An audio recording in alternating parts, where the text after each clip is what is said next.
two groups of members present, and I declare the motion as amended passed. Members' motion with no legislative effect. Mr. Tommy CHEUNG will move a motion on reforming the Medical Council of Hong Kong.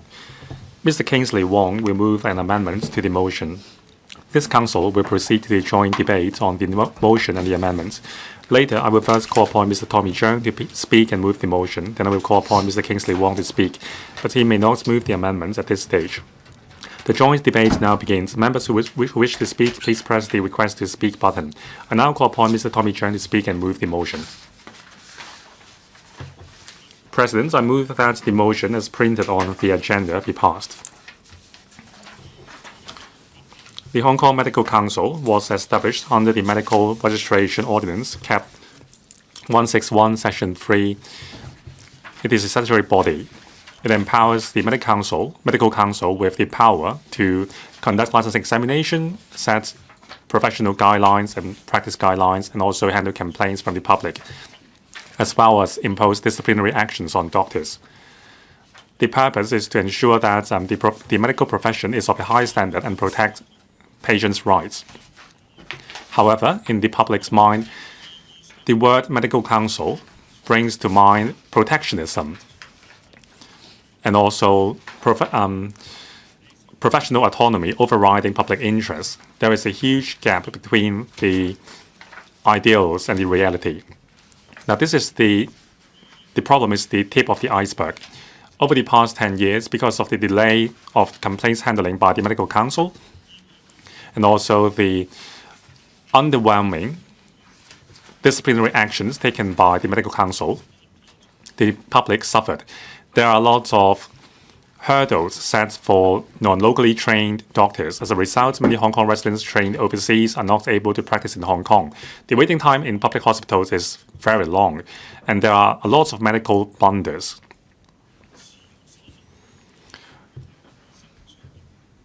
The Medical Council should have been a body serving the public's interests by upholding the professional standard. However, it has been hijacked by the interest of the trade, and it is blocking every move to revamp it. Now, there is a lack of outside voices in the Medical Council.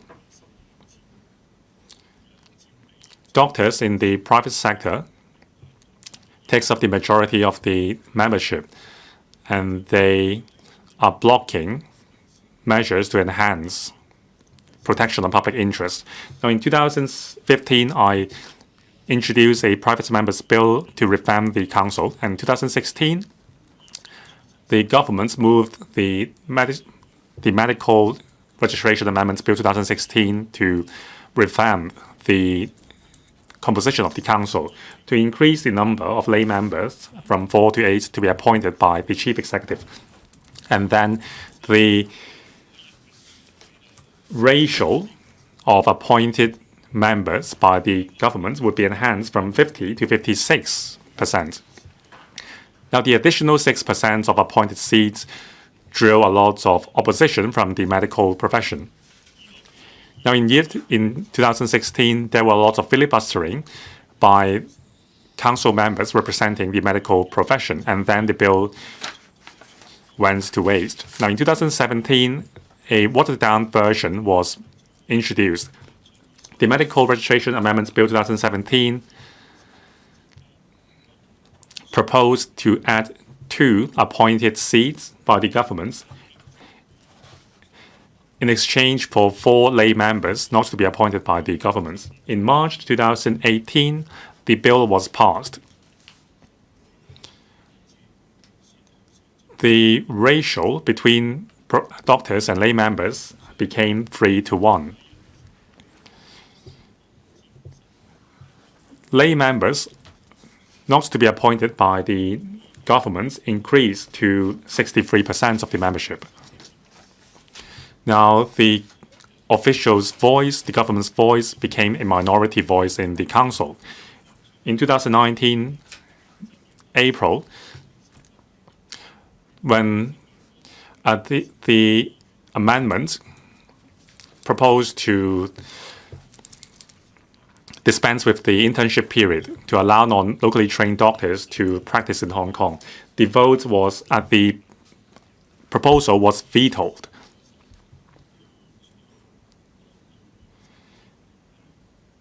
Now, this shows that there is rife protectionism within the medical council by the doctors working in the private business. Since then, there were a lot of calls for revamping and reforming the medical council. I would like to remind new members in the council, in terms of tackling this protectionism in the trade, we have the first duty. Now, in 2019, we drew reference from other jurisdictions and amended the law.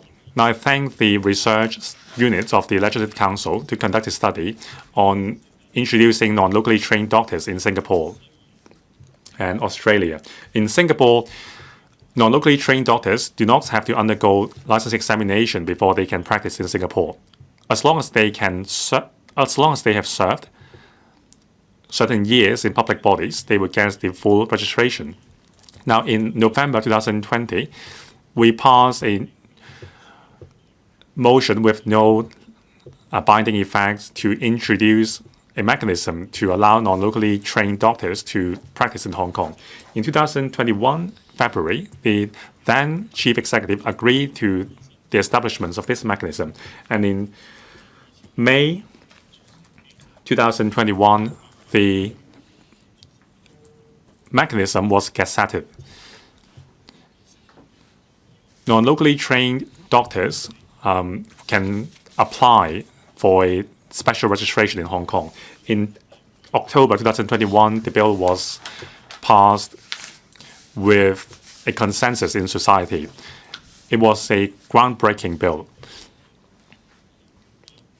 There were doctors who criticized the government of bypassing the medical council and undermining professional autonomy. Actually, back in 2016, at the Bills Committee meeting, the government clarified that Article 142 of the Basic Law did not offer unrestricted power to professional bodies to regulate their trade. Now, since this is a matter of public interest, the government has the responsibility to step in and right the wrong. Now, I move today's motion to reiterate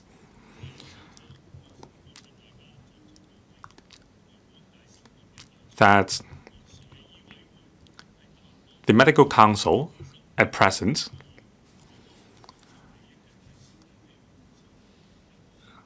has not made any efforts in breaking the current stalemate. Worse, it is an obstacle to any positive change. So I urge the Medical Council to take up its duty seriously and protect the public. I so submit. I now propose the question to you that Mr. Tommy Cheung's motion be passed. Mr. Kingsley WONG. Thank you, President. I thank Mr. Tommy Cheung for moving the motion. Earlier, I moved the motion debate on fostering collaboration across the boundary on healthcare services. At the moment, we're at a lose-lose situation. It's difficult for patients to have access to healthcare services. We are short of doctors, and there is a lot of grievance among healthcare staff because of the manpower crunch against the backdrop of an aging population and expensive healthcare costs. In order to alleviate the pressure of the manpower squeeze, we need to introduce more doctors and healthcare professionals.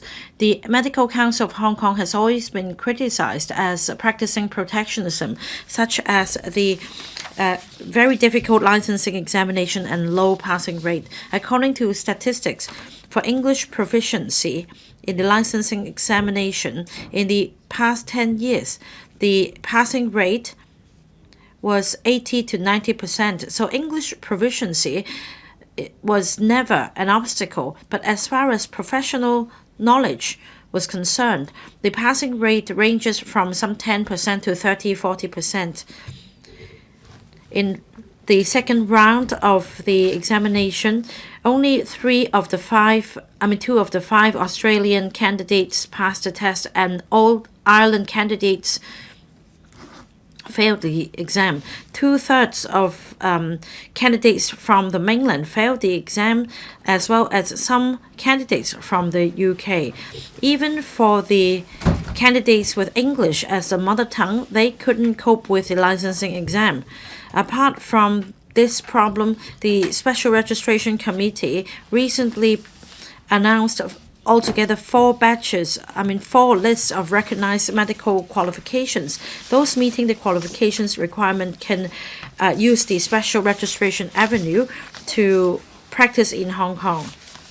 However, the list involves mostly medical institutions in the US and UK where English is a medium of instruction. For other institutions, they amount to only 10% of the list.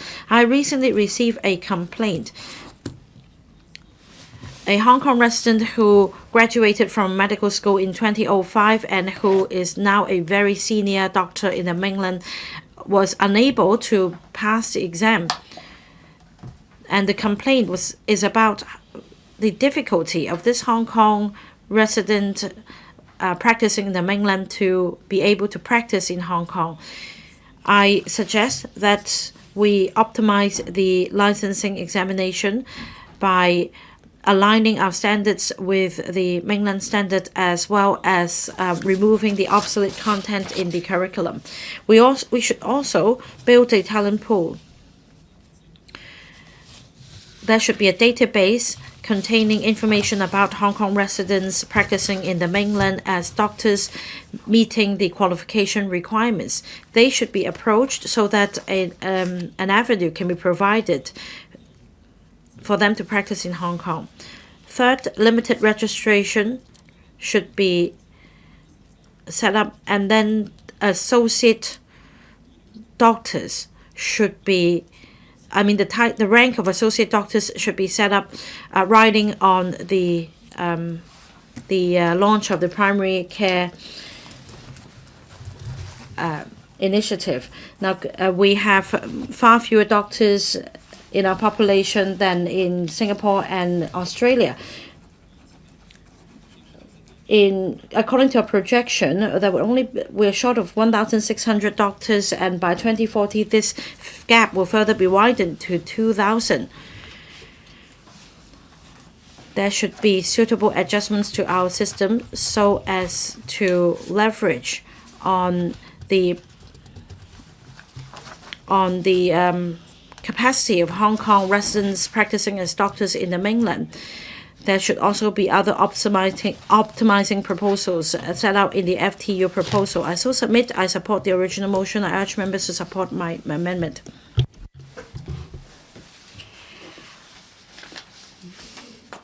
Under Secretary for Health. Mr. President, I would like to thank Honourable Tommy CHEUNG for moving his motion and Honourable Kingsley WONG for his proposed amendment. Our healthcare professions enjoy a high ranking among the developed economies. For years, different healthcare professionals have helped to establish a good reputation. There is a very special characteristic in relation to the profession. They take care of the patients from cradle to grave, and we need to have the trust of the public in this relationship. Otherwise, we cannot become the gatekeepers of public health. The administration places a lot of importance on their professional standards and ethics and would like to ensure that the quality of our healthcare services will measure up to the standards, safeguarding the health of our community. Our healthcare professions practice professional autonomy, which means that the profession has the responsibility, I have to emphasize, the responsibility to guide the regulatory framework. Both before and after the registration, they have the duty to rectify anything wrong and to make improvements. This is the foundation of getting public trust. The profession has to safeguard the interests of the patients as well. Therefore, we need statutory framework to set up the statutory professional bodies for self-regulation. And then the healthcare professionals form the statutory bodies to maintain the standards and ethics. At the same time, the government is duty-bound to safeguard public interests, ensure Hong Kong has high-quality healthcare services and a healthcare system that is highly cost-effective. Therefore, we have an oversight responsibility so as to make sure that the regulatory bodies discharge the duties as empowered in response to the needs and expectations of the people. As Mr. Tommy CHEUNG has said, the Hong Kong Medical Council is empowered by the Medical Registration Ordinance to deal with the registration of the medical doctors, organization, or practicing or the licensing examinations, drafting professional code of conduct and guidelines, holding disciplinary inquiries of doctors upon receiving complaints from the public. And the administration respects the decisions made by the Hong Kong MC in accordance with the law, as well as the advice on matters related to their profession in the capacity of the official representative of doctors. We review from time to time the regulatory mechanism of the healthcare profession, making sure that the composition and the operation of the council and its committees move with the times and meet the public expectations. In the past years, we twice reviewed the composition and operational arrangements of the council. The ordinance was amended twice subsequently. The objective was to reform the composition of the council and its functions to protect the interests of patients. Non-locally trained doctors are to be attracted to return to Hong Kong to practice, thus addressing the shortage of doctors. The first round of amendments was proposed in 2016, mainly to improve the complaint investigation and disciplinary inquiry mechanism, to follow up on the recommendations of the report of the Strategic Review on Healthcare, Manpower Planning and Professional Development, to enhance the participation of lay members in the council, and to strengthen the council's accountability and credibility. To facilitate the amendment exercise, the administration set up a tripartite platform for doctors, patient representatives, consumer representatives, and electrical members to consider the amendment proposals, exchange views, and make comments with the aim of achieving a consensus. On that occasion, the complaint investigation and disciplinary inquiry mechanism was substantially improved, thus enhancing the efficiency and credibility of the handling of complaints. Inquiry panels were set up, and inquiries see the participation of more lay members. The number of council members has been increased to make sure that there are sufficient numbers of professional and lay members taking part in the work of the preliminary investigation committee and the inquiry panels. For the composition of the Hong Kong MC, the proportion of lay members has been greatly enhanced from 4, that is 14% of the total, to 8, now that is 25% of the membership. For the second round of amendments, it was proposed in 2021, mainly to create a new pathway called special registration to attract non-locally trained doctors to return to Hong Kong to practice, easing the local doctor shortage. The Special Registration Committee, SRC, under the Hong Kong MC, is responsible for examining the non-local medical programs comparable to those offered by the 2 medical schools of our universities and draw up a list of recognized medical qualifications. The committee comprises representatives of the public health sector, the Hong Kong Academy of Medicine, patient groups, medical schools, and other professionals like barristers. This embodies the spirit of professionals and laymen complementing each other. Both rounds of amendments have not been implemented for a long time. It will take time to observe the emerging effects on the doctors and the society as a whole. In 2016, on average, a complaint took 6 years to process. The duration has now been halved. The participation of non-doctors has greatly enhanced the transparency. Since the passage of the 2021 bill in October 2021, The SRC has recognized more than 100 medical qualifications, 10 being qualifications conferred by mainland institutions. The number of non-locally trained doctors arriving in Hong Kong to practice locally is growing steadily. And bearing in mind the occurrence of the pandemic, within the short span of 2 years, more than 270 non-locally trained doctors have come. Medical technology develops rapidly. All organizations must proactively cope with the new challenges and cannot afford to stand still. Healthcare professions and their regulatory bodies must uphold the spirit of self-reform, transforming themselves all the time to align with the new trends in the world and meet the expectations of the society. The administration has recently introduced bills to revise laws related to the registration of healthcare professionals in light of the current situation and the manpower needs.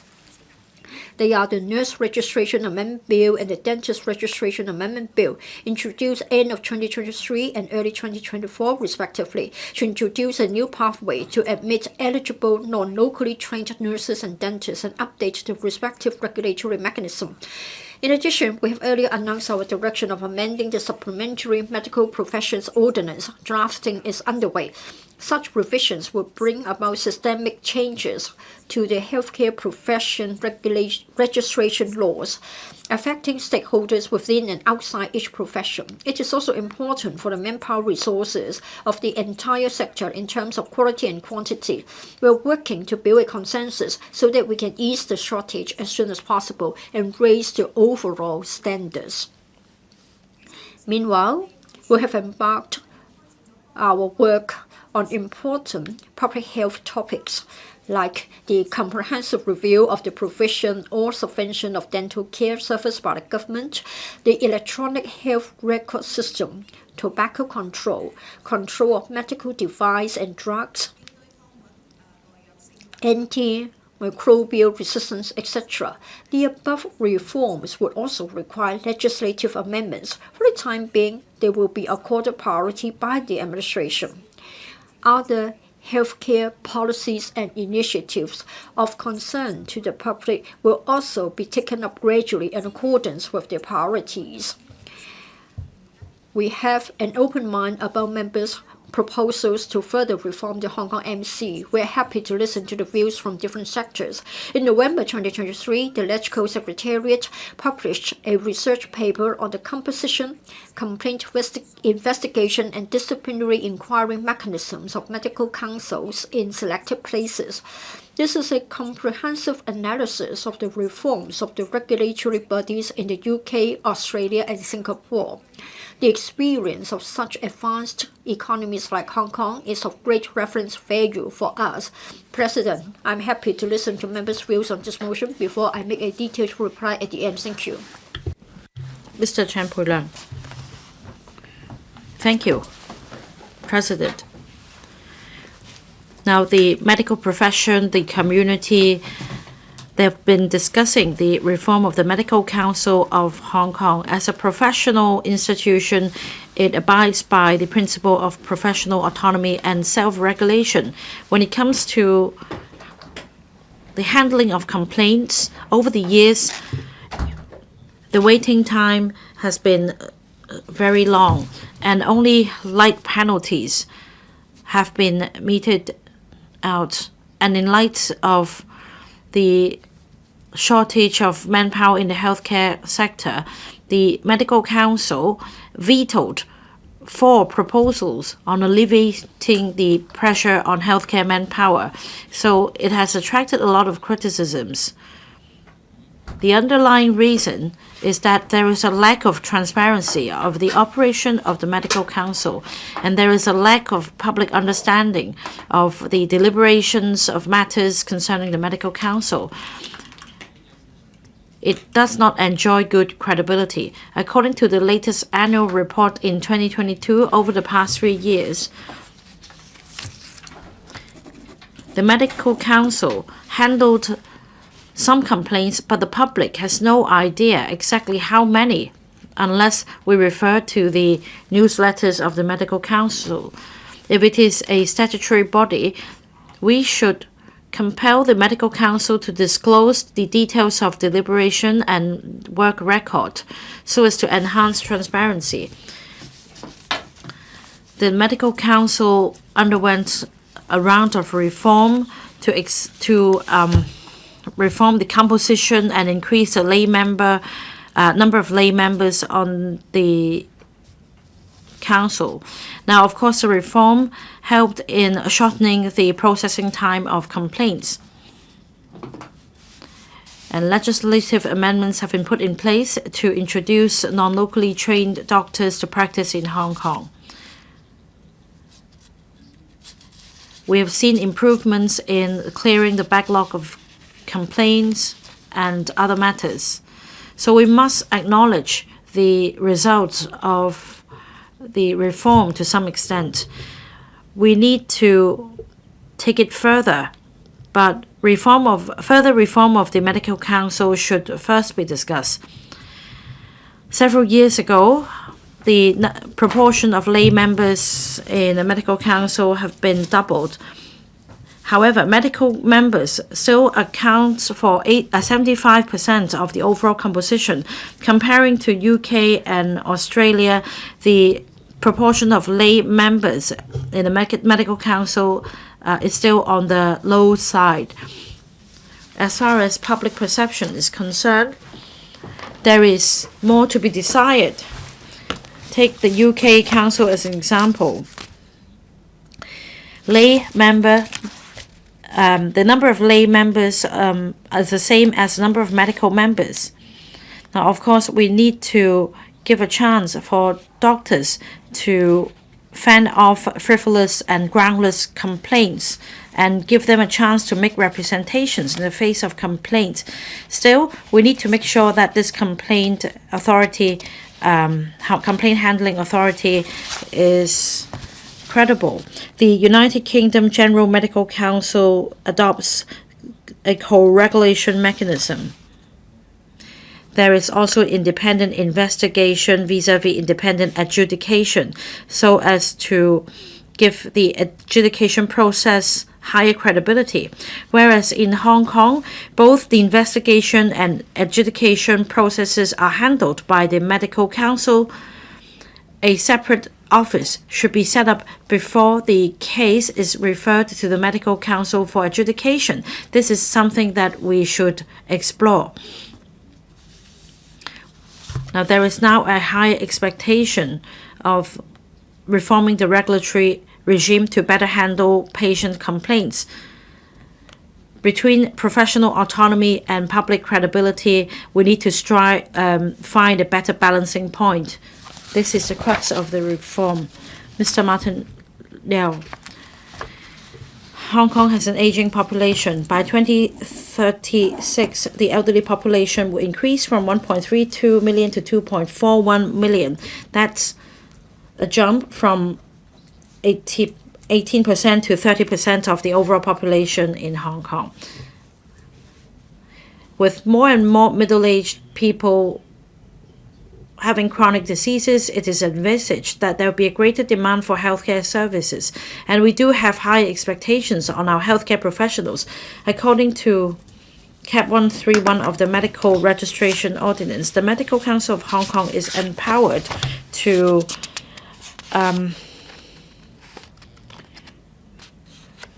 oversee the registration of doctors as well as the handling of complaints against doctors. The complaint handling mechanism is a very crucial element in providing quality healthcare services in Hong Kong. It has to do with the conduct of doctors and giving fairness to patients. And time is ripe for fine-tuning the mechanism for introducing non-locally trained doctors. It is a complex issue. Any reform proposal has to be discussed many years. The 2016 Medical Registration Amendment Bill was the subject of filibustering, and it didn't come through. The reform of the Medical Council was based on the 2017 Medical Registration Amendment Bill passed in March 2018. Of the 32 seats in the Medical Council, 24 are medical members, and the number of lay members increased from 4 to 8. That's a jump from 14 to 25%. 3 lay members are to be elected by patients' organizations, and 1 to be elected by the Consumer Council. At the same time, the Medical Council has rolled out measures to expedite the investigation and complaint handling procedures. The number of assessors for the PIC or inquiry panel has also increased from 28 to 100 to up to 140. Still, there is a huge backlog of complaints against doctors, especially after the Tinyu incident and patient Tang Kuai-si incident. There is a prevailing perception of protectionism in medical profession. Well, the professional standards are enshrined in Article 142 of the Basic Law. Protectionism should not be practiced in the name of professional autonomy. For professional doctors, they are subject to public scrutiny. There should be public participation in the regulation process so as to enhance transparency and credibility. In fact, around the world, these regulatory bodies are getting more transparent with a wider participation by the public. In Canada, Australia, and New Zealand, the number of lay members on these councils are now 1/3 of the total composition. In UK, over half of the council are lay members.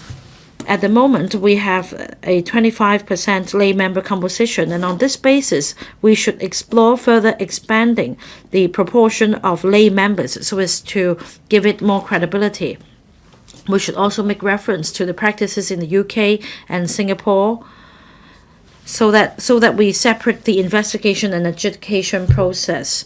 In 2011, the GMC set up an independent panel to take over the adjudication function, overseeing the conduct of doctors.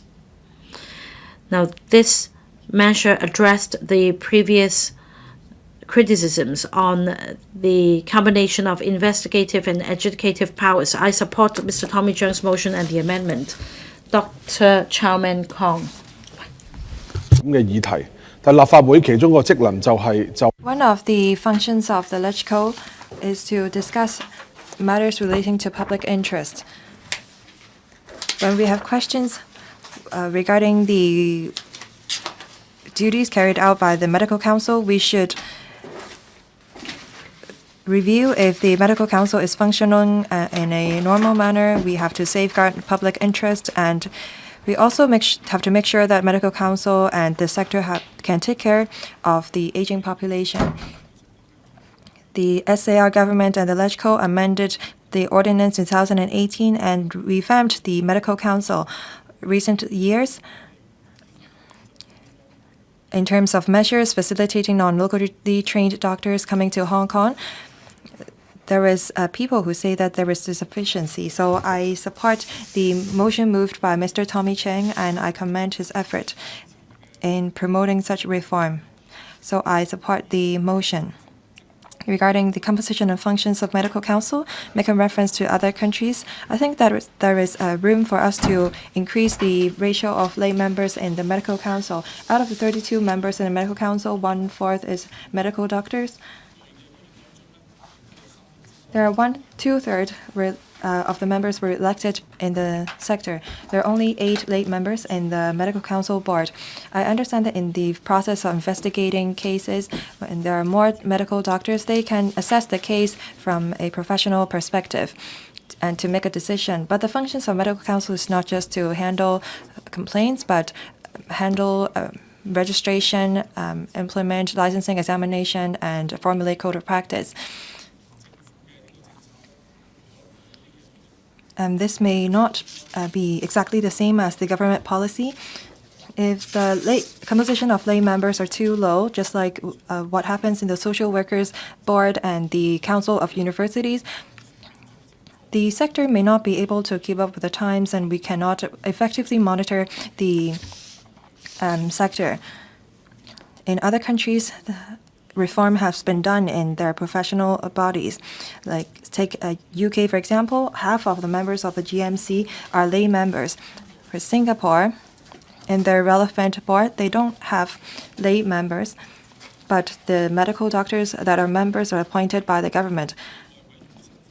When I looked up the identity of the lay members of GMC of UK, they come from finance, medical research, INT, and so on and so forth. So I think that we can make reference to that. Also, the Medical Council will have to take into account the interest of patients. Making reference to the data of 2018 of the Medical Council, they received 639 complaints, mostly have to do with medical doctors not fulfilling their responsibilities to patients. Letting out frivolous cases, there were only 30 cases that were substantiated and that was referred to the Medical Council for investigation. Most of the cases were refuted in the early stage. I think that with the complaint mechanism, we should trust the professionalism of the lay members and members. For Australia, they have an independent investigation procedures. By this, we can provide a better arbitration platform for patients and doctors. Currently, Medical Council are responsible for issuing licenses, handling investigation, and formulate code of practice. I think that we should reform the Medical Council so that its functions can keep up with the times. As we all know, doctors working in public hospitals, especially specialist doctors, we don't have enough of them. That is why we should move forward. The 1st of May, Labor Day, the waiting time of public hospital lasts as long as 8 hours. For the we only have 2.1 doctors per 1,000 people in Hong Kong. For Singapore and South Korea, the ratio is 2.7 and 2.6 respectively.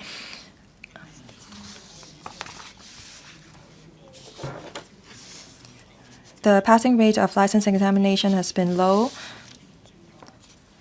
So I think that we should review the licensing examination altogether. Apart from examination, can we make reference to other countries to put in place a qualifications mutual recognition system so that people don't have to go to see the doctor in the mainland? Mr. Chan Kim-por, thank you. The quality of our medical service is top of the world, and our fee charge is very low. A lot of people in other countries envy us, but there are also people who think that there is deficiencies. We have a manpower shortage, and we were not able to introduce non-locally trained doctors to Hong Kong. That is why people have to wait a long time to see a doctor. Also, we have a number of medical incidents. Most doctors are professional, but a minority of the doctors made mistakes, and sometimes the sentence handed down by the Medical Council is too lenient, and that undermines the reputation and credibility of the Medical Council. I would like to thank Mr. Tommy Chang for moving the motion. I think that we need to improve our medical service, and reforming the Medical Council is the first step ahead towards this goal. With the recent social worker saga, I think that reflects the fact that we have to not just uphold professional autonomy, but also protect the interest of the patient. In 2018, the Medical Council was reformed. We have introduced lay members, including members from Consumer Council. But still, a lot of the members were elected among doctors, and some were appointed by the government. As set out in the law, 24 members should be medical councils and medical doctors, and 8 are lay members. After the reform, the Medical Council is still led and dominated by medical doctors.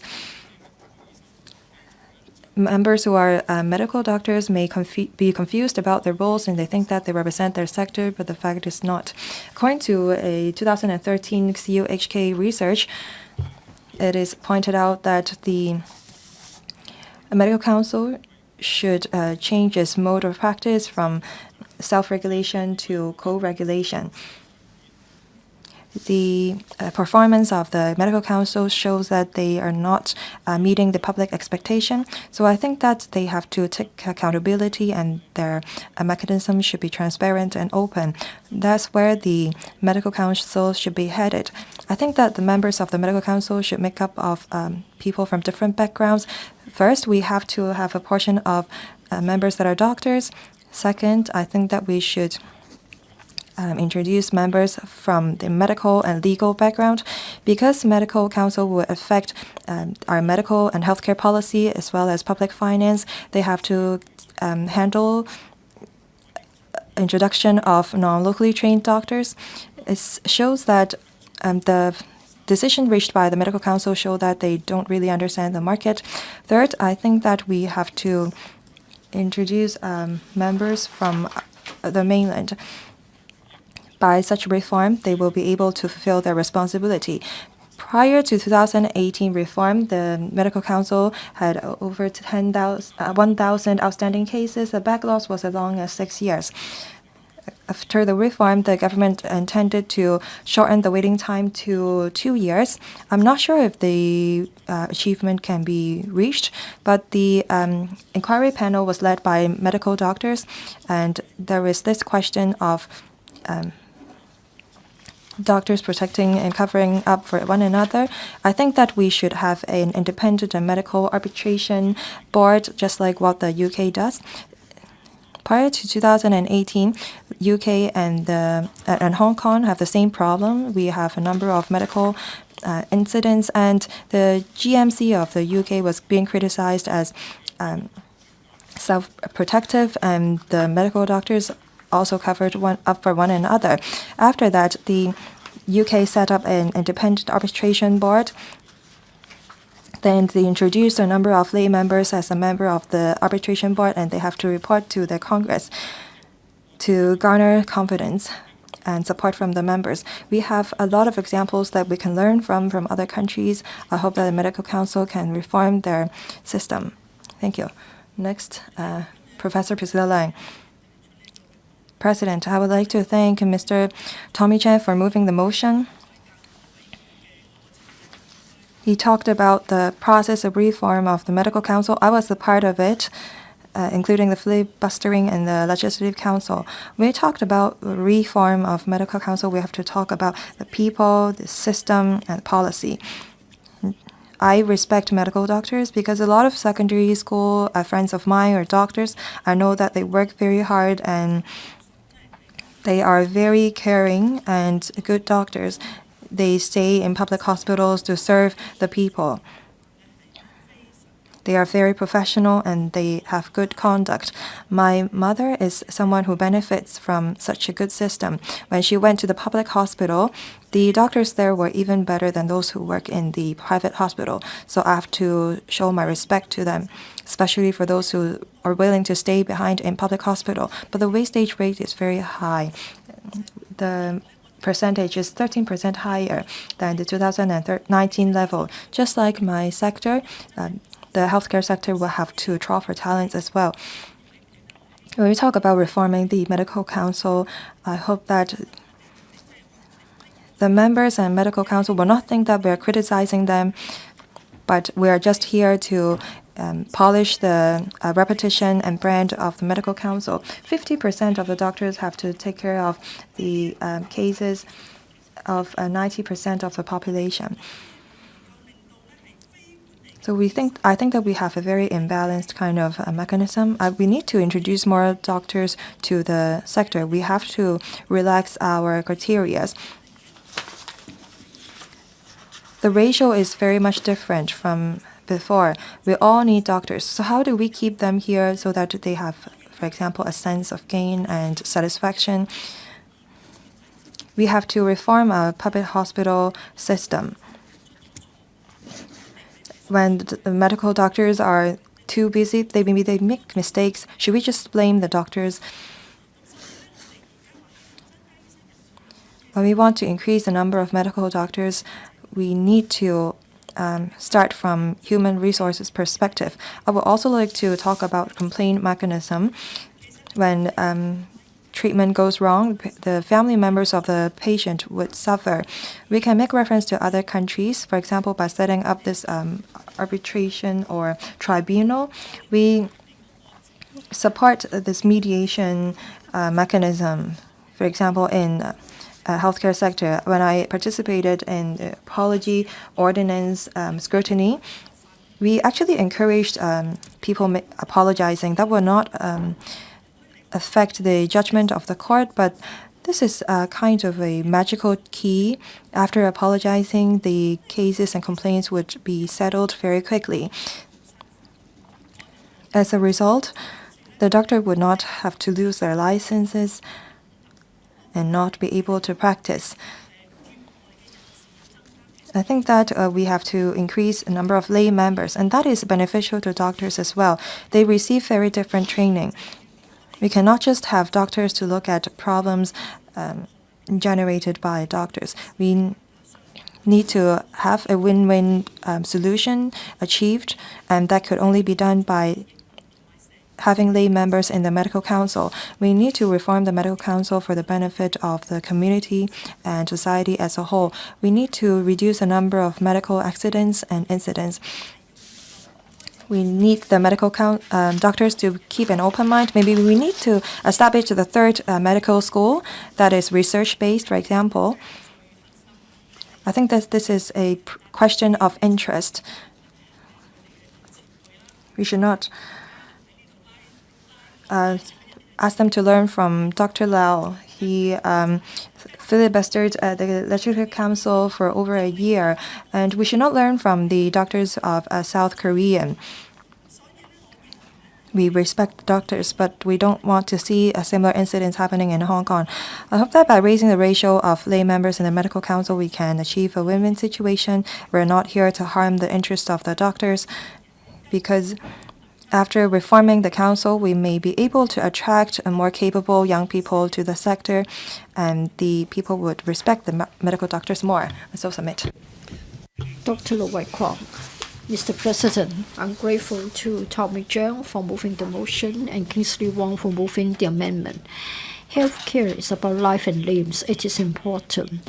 We have a team of highly professional healthcare workers. They do their best to provide quality healthcare service to us. It is obvious to all. The administration put in a lot of resources to develop healthcare, and $200 billion were set aside in year 2016 to launch a 10-year hospital development program, including a new acute hospital in Kai Tak New Development Area, and redevelop and expand 11 hospitals. In 2018, the Hospital Authority was invited to draft the second 10-year development program up to 2035. With a funding implication of over $200 billion. It is expected that 9,000 beds can be provided and other medical facilities will be increased. For year 24-25, the budget or estimates for healthcare takes up 19% of the budget, $195 billion. In other words, you can see that we need sufficient healthcare manpower to launch the initiatives. We have a growth in our population, and we have rising public expectations about healthcare service. Our healthcare system is facing all sorts of challenges. For the healthcare professional manpower projection launched once every 3 years, we have a standing problem of doctor shortage. And in the medium term and the short term, the shortage is getting worse. It is said that in 2030 and 2040, the shortage would be 1,610 as well as 1,949. So the existing staff members are having a heavier and heavier workload, jeopardizing our quality. We have to meet the challenges on all fronts. The Hong Kong Medical Council is an important stakeholder here. The Hong Kong MC was set up under CAP 161, Medical Registration Ordinance, empowered to take care of the registration of doctors and take care of disciplinary actions. Anybody who is interested in becoming a doctor for medicine and surgery, etc., must apply to the Hong Kong MC for a registration. Every year, the Hong Kong MC holds licensing examination so as to allow non-locally trained doctors can get a proper qualification. It is also responsible for drawing up the professional code of conduct and the relevant guidelines. The Hong Kong MC has been empowered by law to do the following. It can govern doctors practicing in Hong Kong, and it can receive complaints in relation to professional misconduct, and it can carry out an investigation. In other words, as far as the system is concerned, the Hong Kong MC has an indispensable statutory role and functions. Now, we have got rising expectations from time to time. There are calls to review and revamp the composition and the functions of the Hong Kong MC. This is understandable. Currently, 24 doctors and 8 lay members from the Hong Kong MC. Do you think it is right to have more lay members so as to take up a higher proportion of the membership? This can enhance the transparency and the public accountability. We want to address the problem of shortage of local doctors. The Hong Kong MC should all the time fine-tune the licensing exam as well as the special registration system. In relation to the handling of complaints against doctors, it has taken a long time to clear the backlog. Therefore, the Hong Kong MC should be revamped. This is to respond to the public calls and expectations, so that the Hong Kong MC can practice professional autonomy in discharging its functions, while at the same time protect the interests of the patients and uphold quality healthcare services. So I spoke. Mr. Chen Chen-ying, President, medical technology is developing rapidly. Transparency all over the world is enhancing. Today, it is easier and easier for us to get hold of health information, and we know more about the interests and rights of patients and the public. And we will take the initiative to raise queries with clinical judgments and decisions. And we have more expectations in relation to our healthcare professionals. And we are very mindful about poorly performing professionals in this field. Mr. Tommy Cheung has asked for a reform of the Hong Kong MC. I think the motion is targeted at changing the composition so as to meet the requirements of the public. There was a research on the regulatory bodies when it comes to investigation and disciplinary actions. It is said that co-regulation rather than self-regulation is becoming the trend all over the world. This is true for other professions as well.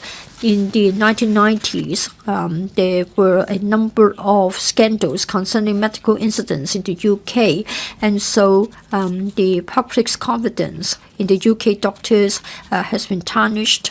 And then the GMC, the General Medical Council, was reformed, and there were lay members so as to maintain a higher level of public trust. I hope we don't need that many major medical scandals in Hong Kong like those in the UK before we get the determination to reform the Hong Kong MC. Currently, all complaints are directly dealt with by the Hong Kong MC itself. As mentioned by other colleagues, the transparency isn't really that sufficient. We need to borrow the experience of overseas countries and regions. We should separate the investigation and disciplinary action functions from the registration functions. I think many disputes can be resolved by way of mediation or conciliation. Well, of course, it will be up to the professionals to carry out the verification.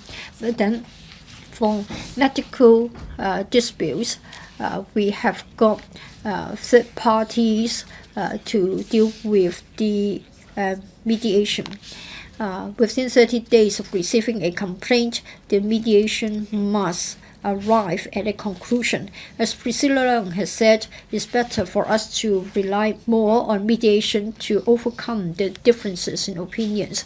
In the 1950s, the Medical Registration Ordinance was introduced. That's to enhance the professional standards, and the council was set up at the time. The setup is still with us today. There have been some reforms, but I don't think you would agree with me that we have resolved all the problems. In 2018, the composition of the council was changed. Instead of 14%, we have now got 25% of the membership being lay members. But still, the public do not see any substantial improvement. We don't have the data. Like other advanced countries and economies, we are facing a lot of challenges, like an aging population, change in lifestyles, and diseases related to a change in lifestyles, higher public expectations, etc. The healthcare sector and the healthcare system, for it to continue to operate healthily, I think it's high time for us to consider a reform package, and we should fine-tune the monitoring or regulatory system, and then we can have something which is fair, open, just, and transparent, and efficient, so as to maintain the public trust and confidence in the healthcare sector. So I spoke in support of the motion and the amendment. Reverend Canon Peter Kuhn.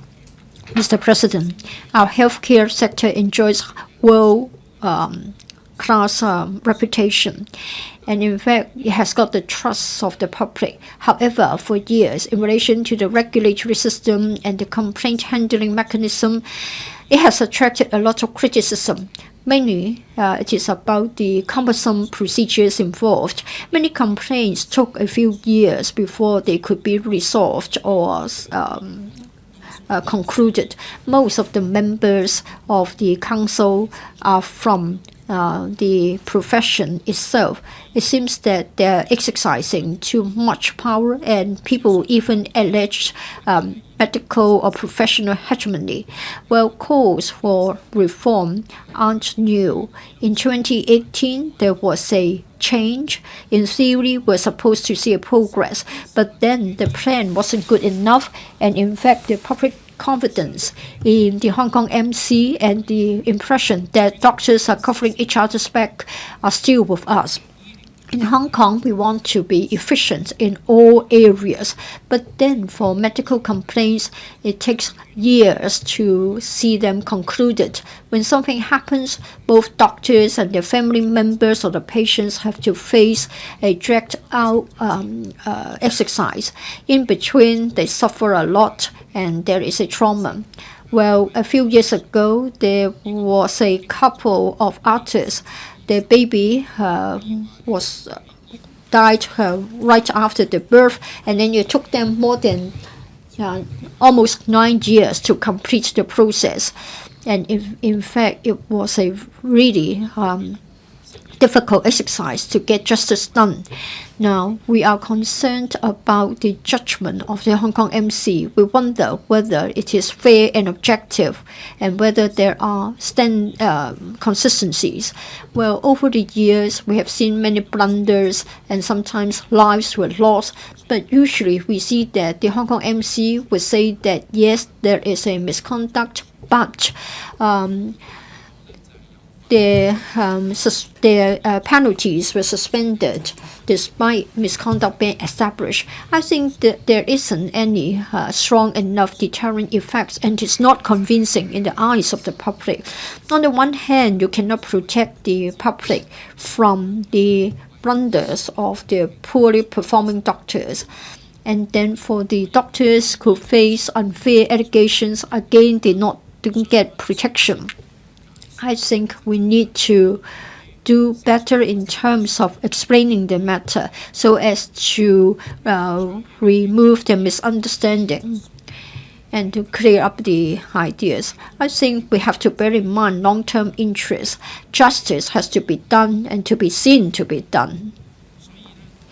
Therefore, I look forward to the Hong Kong MC coming up with clear sentencing guidelines for doctors who misconduct themselves. Say, for example, laying down some minimum penalties for certain types of misconduct so that everybody will be clear about that. And then for the inquiry panels, they are being dominated by registered doctors. So people get the impression that they are just trying to have peer review. It is like you set the rules of a football match and you are the referee as well as the player, and then your opposite team won't have a chance to win. So I think we have to change, otherwise there won't be any progress. So there should be more members joining the Hong Kong MC. In this way, it can be more transparent and more credible. Like in the case of the Social Workers Registration Board, it has gone astray and has tarnished its reputation in the eyes of the public.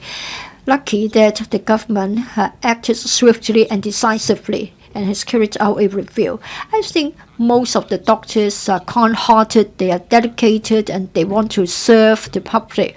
And I hope that the Hong Kong government will help the Hong Kong MC in striking a good balance between self-regulation and public interest. And we must also rectify the problems in relation to handling misconduct allegations so that they are dedicated and they are professional and serve the public. Thank you. Ms. Eunice Yung, President, I speak in support of Mr. Tommy Cheung's motion on reforming the Medical Council of Hong Kong. I also support Mr. Kingsley Wong's amendment. We have a high-caliber professional medical professional team, and over the years, they have achieved excellence in medical research, and they've enjoyed good reputation in the international arena. In light of the aging population, increase in the rate of chronic diseases and escalating healthcare costs, the government has rolled out measures to promote primary care, public-private partnership, and reform on the dissemination of information. However, we also need to work on the complaint handling mechanism. According to the information provided by the Medical Council, among the 502 claims, 84 of them, or 16%,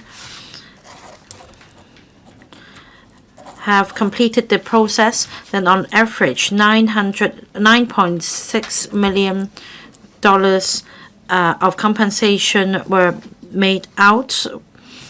And all these figures show that there is a very heavy financial burden put on both the families of patients concerned as well as the whole system.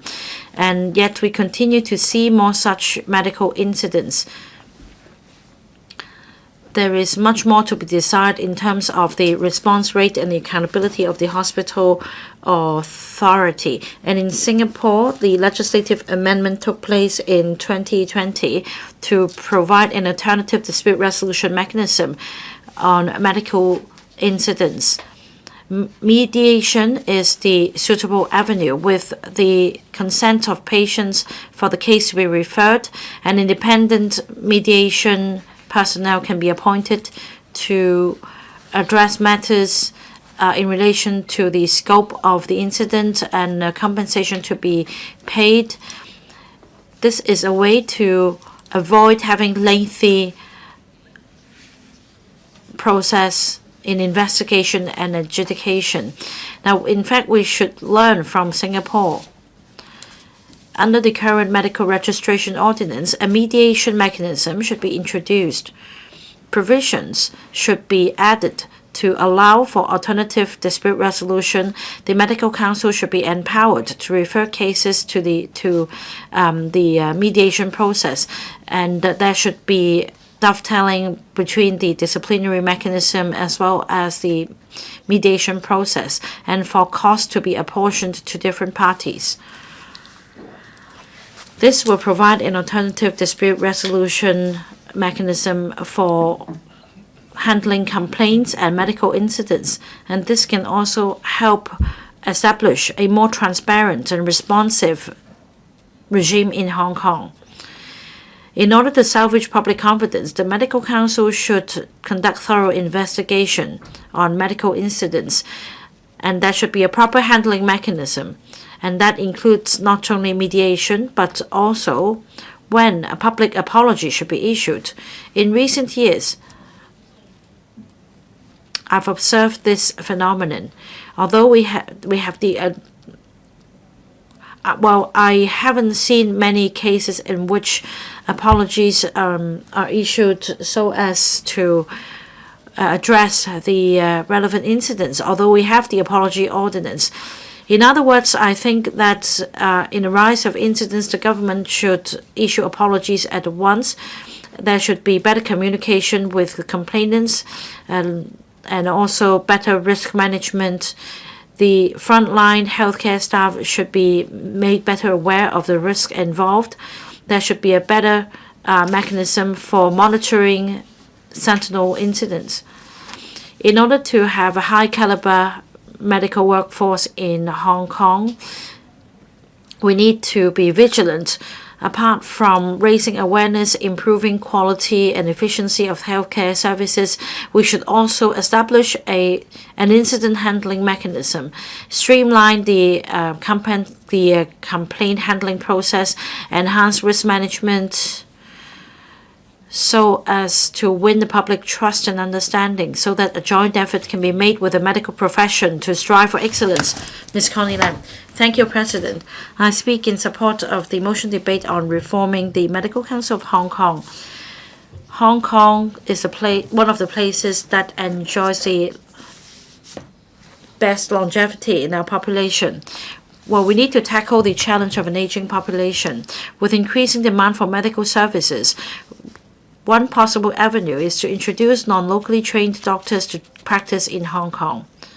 However, Medical Council of Hong Kong is the gatekeeper, and it is holding on very tightly to this gate. In fact, a reform is needed. Otherwise, Hong Kong will experience what has been experienced by South Korea in recent years. There's been a major strike in South Korea, and there are 2.6 doctors per 1,000 population in South Korea, but we have only 2.1 doctors per 1,000 population, far below the average in advanced economies. Well, one needs to go through hurdles in order to have access to public health care. I've been told by a patient that they would need to set an alarm in order to get a disc for GOPC services. And that if you're lucky enough, you get a quota and then you'll be prescribed medicine for minor ailments. For X-ray examination, you need to wait for 4 months. Ultrasound services, you need to wait for more than a year. Doesn't it exacerbate any condition? How many of us can afford to wait that long? It impacts on the mental well-being as well. Every year during the peak flu season, the public clinics are bursting at the seam. With no reform, if there is no reform, very soon there will be a meltdown. However, the medical members of the Medical Council are reluctant to allow introduction of non-locally trained doctors in Hong Kong. On 4 occasions within 2 years, because of the pandemic, they canceled the licensing examination for overseas doctors, whereas for local medical students, they could take the same exam at the same time. So one can't help but wonder whether the Medical Council has put the patient's interest first.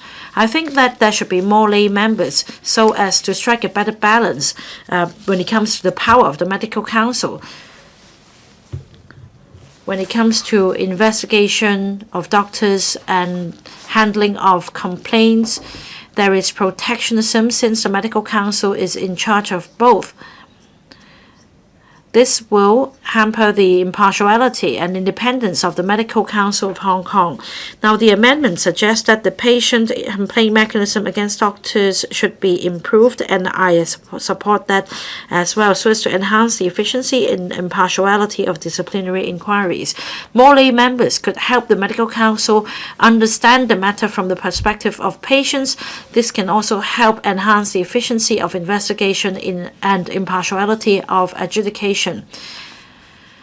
10 years or 20 years down the road, when our tax revenue could no longer fund public services against a backdrop of an aging population, then the public coffers are bound to dwindle, and the problem will be worse. According to the projection, by 2028, medical spending will exceed the growth in GDP, per capita GDP. In order to break the current barrier, we must work on reforming the Medical Council. This is the major obstacle. However, it is in such a strategic position that, of course, the Council will have regard to the interests of its members first. The reform of the Medical Council will surely bring some controversies. The government should be prepared. And a multi-pronged approach should be taken to drive the sustainable development of the medical profession in Hong Kong. We should expand the scope of non-locally trained doctors practicing in Hong Kong and increase the places of medical schools. We should also promote primary care so as to save costs. I so submit and support the motion and the amendment. Ms. Kitson-Yang, I speak in support of the motion and the amendment. Patients have died as a result of medical blunders. I think we all know about the case of Tang Kwai-si. The omission of 2 doctors in their prescriptions caused the death of Madam Tang. Upon investigation and inquiry 4 years later, the Medical Council in 2021 ruled that the 2 doctors committed the professional misconduct, and they faced a suspended sentence. In 2023, the prosecution withdrew charges of manslaughter on the 2 doctors. The Medical Council gives the public this perception of protectionism. A complaint will need to go through a wait of 3 or 5 or even 7 years. Ultimately, the doctors could continue to practice even in the face of complaints, and at the end of the day, only very light penalties were meted out. Like Madam Tang, out of 32 cases, 20 of complaints, 25 cases handled by the Medical Council resulted in suspension of licenses for a short period of time. The Medical Council in 2019 vetoed 4 proposals to relax the internship arrangements for non-locally trained doctors in Hong Kong. Now, it drew public backlash. When there is something wrong with this self-regulation mechanism, something should be done. The government increased the number of lay members in the Medical Council from 4 to 8, and the proportion of medical members increased to 70 or dropped to 75%. As for the inquiry panels, over half of them are medical. Half of the assessors are medical members.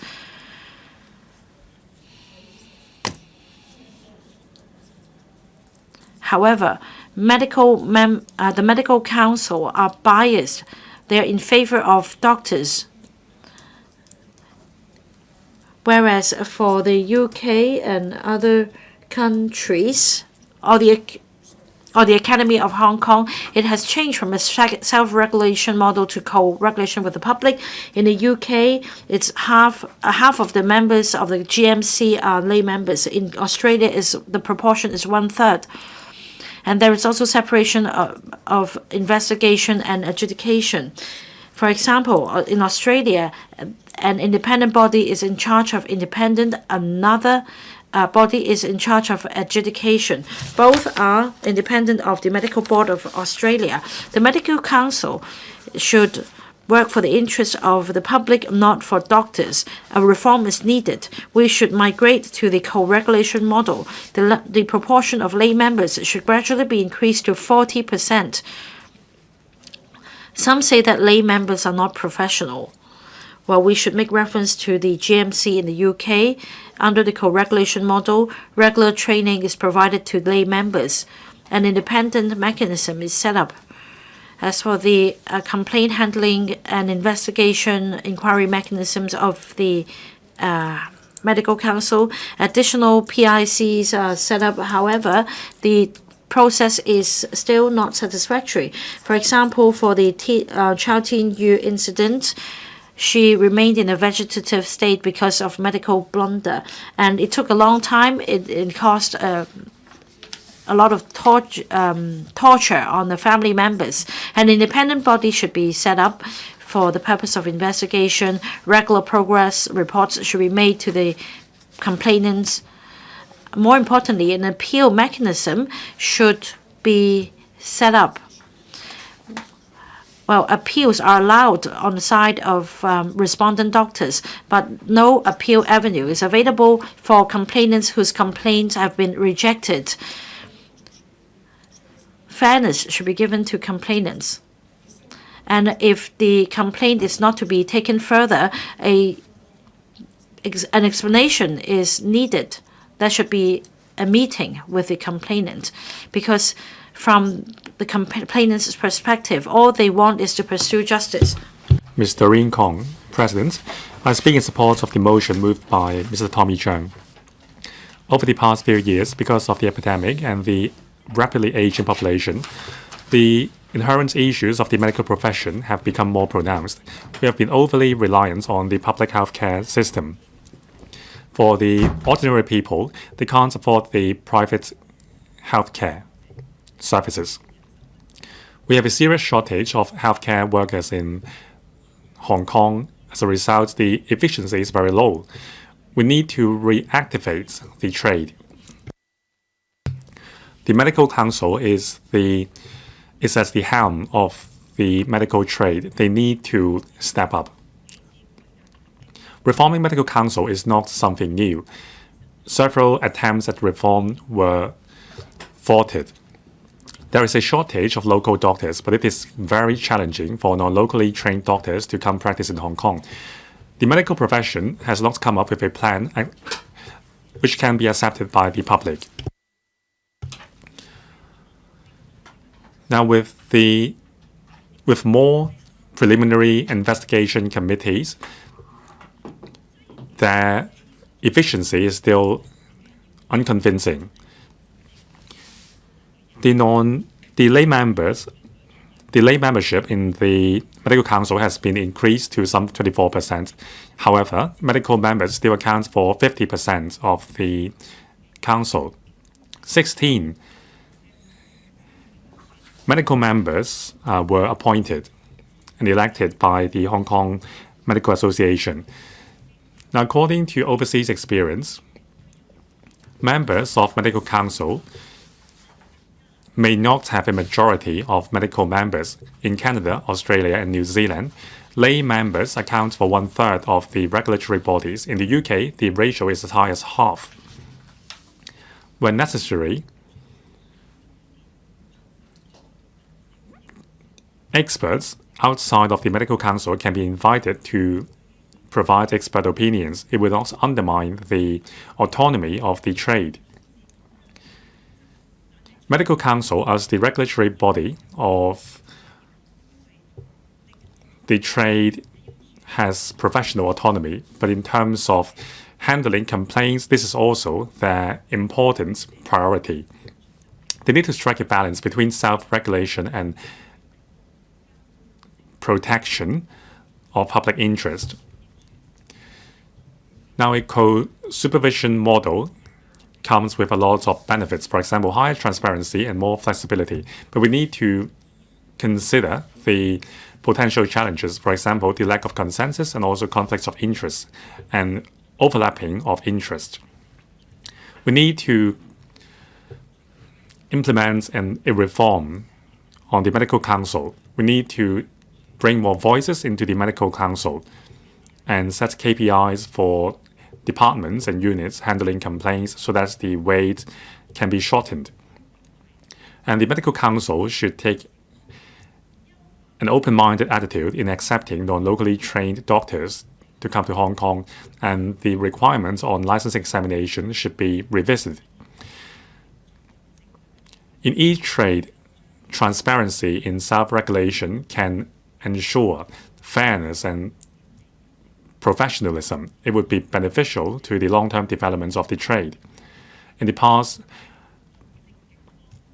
there were a lot of misconception from the public on the medical trade. Now, through a reform of the medical council, we can right this perception. Now, the interests of the medical trade and the public interest should be tied together. Thank you. Professor CHEUNG. Thank you, President. I speak on behalf of the DAB. I support the motion moved by Mr. Tommy Cheung and the amendments moved by Mr. Kingsley Wong. The last reform of the Medical Council was in 2018. 4 more lay members were added to the mix. The number of the members increased from 28 to 32. I support that on the premises that the professional autonomy is not undermined, we should reform the Medical Council suitably. I'm a Chinese medicine practitioner. Now, as the statutory body to regulate the medical trade, we should ensure professional autonomy. If outsiders or lay members are allowed to dictate the trade, it will not be beneficial. However, the Medical Council is responsible for conducting the license examination and establishing guidelines as well as handling complaints and disciplinary actions on doctors. That's why the Medical Council cannot afford protectionism within the trade. They need to prioritize patients' interests. Now, drawing reference to the composition of the Chinese Medicine Council, besides the chair, who is a lay member, and there are 5 Chinese medicine practitioners and 2 members from the R&D sector and 3 lay members and 2 public officers. Now, the lay members come from the R&D sector and the education sector. There are also members with a Western medicine training background. Now, the membership and the functions of the body is similar to that of the Medical Council, including policy to develop the trade as well as conducting license examination as well as administering disciplinary actions. So if we can draw reference to the composition of the Chinese Medicine Council, we can bring in more voices into the Medical Council. Healthcare professionals from other fields, for example, Chinese medicine doctors, should also be invited to join the council to diversify the composition. Now, concerning the overly challenging licensing examination with a low passing rate, in 2021 to 23, the passing rate was only between 18 to 40%.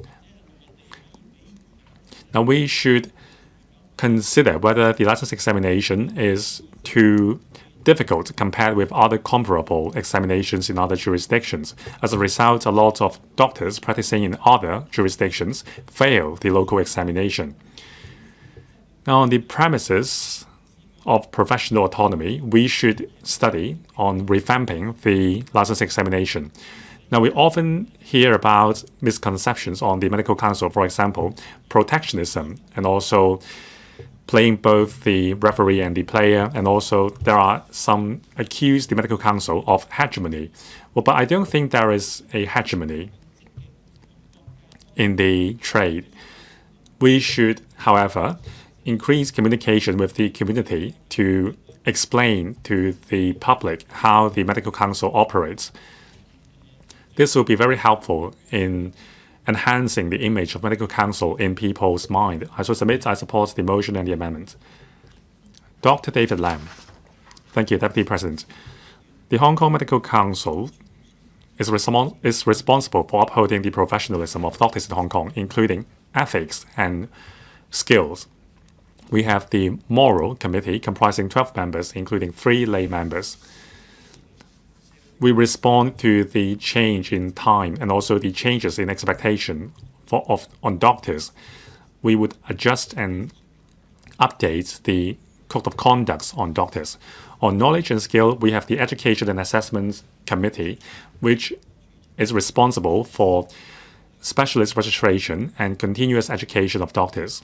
They would also review the standards of the program delivered by the 2 medical schools. They have the power to veto the programs. Now, starting from the degree program, we place focus on the commitments to society and the responsibility to individual patients.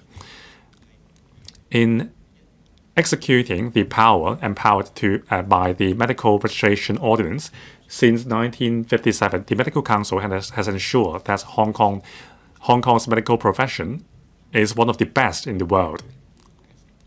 As a statutory body, Medical Council regulates the medical trade. It highlights professional autonomy and also strike a balance between public interest and self-governance. Now we have 8 lay members from representatives from the Consumer Council and also patients groups. The medical trade is all about science and life. So we need to be protected from interference from media and also emotional accusations. So we need to regulate ourselves. If we are doing a poor job, society can step in or even take over the regulation. So the premises of professional autonomy is self-discipline. Now, when we talk about doctor, what brings to my mind is how doctors join hands to save lives in the accidents and emergency room. Actually, doctors live among us. There are thousands of family doctors in every corner of society. They help the local community from day to night, and they are also involved in PPP programs, for example, colon cancer screening program and chronic disease co-treatment program, and so on. There are lots of doctors being involved in volunteering work, and they help grassroots families. Now, Dr. Lee Kong Nai has set up an association, and also there is the medical clover set up by graduates from the medical schools. There are lots of doctor volunteer groups. Now, during the Wenchuan earthquake in Sichuan, several professors and also other specialists organized a helping campaign. And there are other campaigns to help patients with eye disease and so on. Now, during the epidemic, doctors go to community centers and vaccination centers to offer jabs to the people. Now, during the epidemic, a lot of doctors on leave serve patients in quarantine centers and public hospitals. Now, in SARS in 2003 and also in the epidemic, a lot of healthcare professionals lost their lives, but we did not evade our duties. Now, when we conduct inquiry hearing on doctors, we rely on evidence. Now, the medical members are familiar with the knowledge and also the medical journals involved in the hearing. It ensures that the hearing process is fair and is recognized by law. Now, with the changing time, the expectation on doctor and medical council would only be higher. Now, the medical council, as the gatekeeper, must reform itself and keep abreast with time. Thank you. Mr. Ma Fong Kwok. Deputy President, the Medical Council is criticized as having medical doctors covering up for one another. So there is urging from the community to reform the medical councils. There's no reason for us to object to the reformation. But as to how we reform the council, the details has not been set out in the original motion. The medical council have undergone a number of reforms. The most significant one is the increase of 4 lay members that are appointed by the Consumer Council and elected among patient groups. Also, non-locally trained doctors were introduced to Hong Kong so that they can practice under a limited registration scheme. And the number of consultant doctors have increased. Despite this, I think that there is still room for improvement. As to how we can do that, I think that we should consult the trade and the members of the public. The purpose of the medical council is to serve the public, and I think that is perhaps very difficult for us to make an assessment. We have the longest life expectancy in the world. In terms of the number of medical incidents compared to other advanced economies, we have a low number of that. Patients in Hong Kong will be able to receive treatment despite their economic position. Our affordable public health care take care of 90% of the patients who need to be hospitalized, and the quality of our medical doctors is top-notch. The level of our medical graduates is very high, and the mandatory CPD requirements should take credit for that, because medical development advances very quickly. If medical doctors do not continue to receive continuing education, the doctors will not be kept up to date in terms of knowledge, and the rights of the patient will not be safeguarded. But the implementation of a voluntary CPD is not conducive to the promotion of primary health care development. Although we are living longer and longer, but that does not mean that our quality of life have improved. We focus on quality of our health. According to a CHK study earlier on, Hong Kong people live very long, but the elderly people suffer from disability for a long time.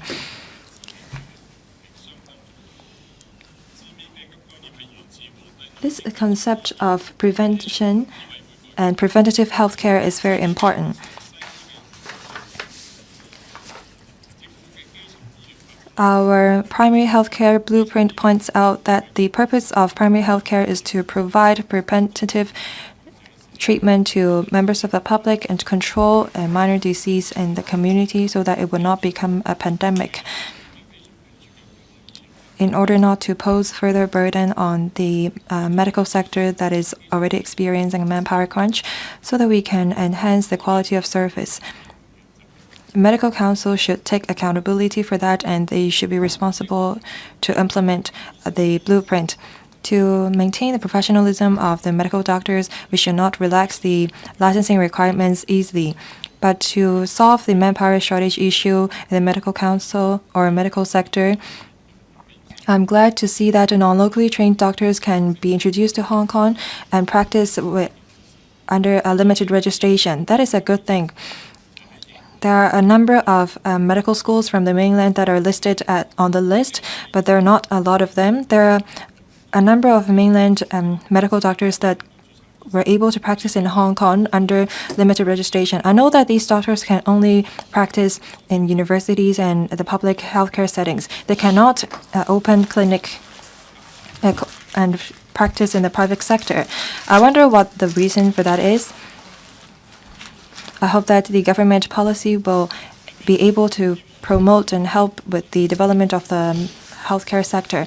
I hope that we can expand the list of recognized qualifications so that more non-locally trained doctors can work in Hong Kong, and we can enhance exchange among the trade to benefit members of the public here. I so speak in support of the original motion and the proposed amendment. Ms. Chen Hua-Yan. Thank you, Deputy President. I'm sure that members remember that in 2016, when we amended the medical registration ordinance, there was a filibustering. At that time, the debate was highly politicized. The bill was supported by majority of the members and members of the public, but because of filibustering, the bill had to be withdrawn.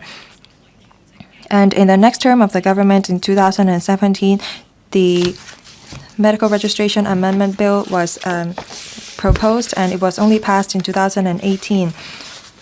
We cannot ignore the background of the reform at that time, because back then, a number of medical incidents happened, including the DR, medical beauty incident, and the liposuction incident. There were also a lot of outstanding complaint cases that were not handled. According to the 2016 figures, the number of outstanding complaints amount to 900.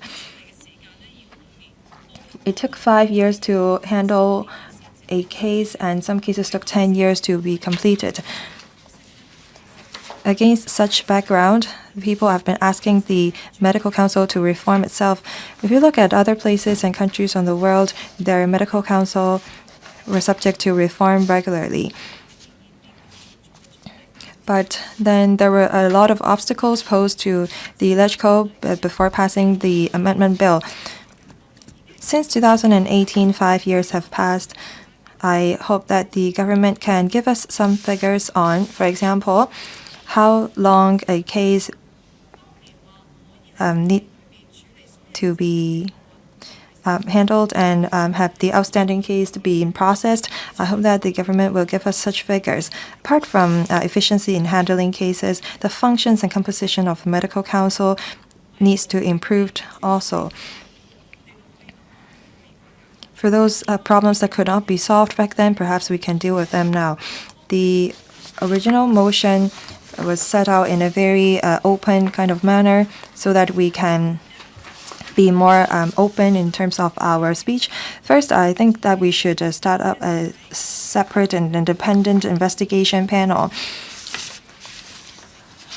Back then, in 2016, people questioned about the credibility of the Medical Council. As in the PIC, the Preliminary Investigation Committee, a lot of cases were rejected even before investigation. I'm not saying that the system is not fair, but a lot of cases were not even considered during the initial stage. Only until the patient took the case to the court and lodged a judicial appeal did the Medical Council said that they will relaunch the investigation, and eventually the relevant medical doctors have to have their licenses suspended. And the medical doctor lodged an appeal in the court of law, and because of certain mistakes in the litigation process, the case was ruled in favor of the medical doctors involved. I think that this is not just a torture to the patient, but also the medical doctors involved. To solve this problem, I think the government can refer to the practice of other countries to improve the investigation process so that we can separate the functions of investigation and arbitration or decision making. Just like what the UK is doing, they can have the GMC hear the case, and then the tribunal decide on the decision and the ruling. For Australia, their relevant medical council scrutinize the initial investigation. After a report has been compiled, the case will be referred to the National Council, and sometimes the case is even referred to a tribunal for litigation or judgment. All these reforms were made in Australia and UK in the recent 10 years because of medical incidents. Also, I think that we should increase the number of lay members in the medical board so that we can meet public expectation. You can see that UK and Australia adopt this co-regulation mechanism. Their lay membership make up 37 and 50% of the Medical Council. That is higher than 25% in Hong Kong. I hope that this. Please stop here. Thank you. Mr. Dennis Leung, Deputy President. Medical Council is established to enhance the quality of medical service and to maintain the code of practice and conduct of the doctors. The most important task of the medical council is to formulate a code of practice for medical doctors and to conduct disciplinary hearing against complaints lodged. Medical doctors have professional autonomy and they regulate themselves so that they will serve the community and do justice. Everyone gets sick from time to time. Our expectation is very simple. We want to be treated when we are sick, and we want to receive treatment with a reasonable cost.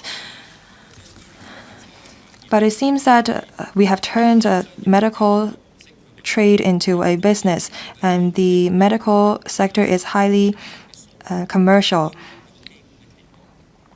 As a result, public expectation is not being met. I think that the government should look at the root of the problem and to solve it. In other words, the medical council does not really take care of the community. The people have been accusing the medical council for covering up for one another. Medical council is the body to govern the doctors. If they cannot make use of their professional knowledge and if they cannot abide with their code of practice, patients' life would be taken away and their health would be affected. For medical doctors that violate the code of practice, the medical council should make good use of their arbitration and disciplinary hearing procedures. But a lot of the times, medical council just let these problematic doctors go and off the hook. During the complaints lodged against doctors with medical incidents, the patients and their families members suffer because of the long disciplinary hearing process. There is imbalance in terms of medical information. All this result in an unfair judgment of the case, and patients are often very helpless. Medical council, as the only body to handle complaints, they really cannot give full play to their functions, and they cannot do justice to their profession. They really don't self-regulate, and they cannot really serve the community and do justice to the patients. We're in a new age, a new era, and we need to review our work from time to time.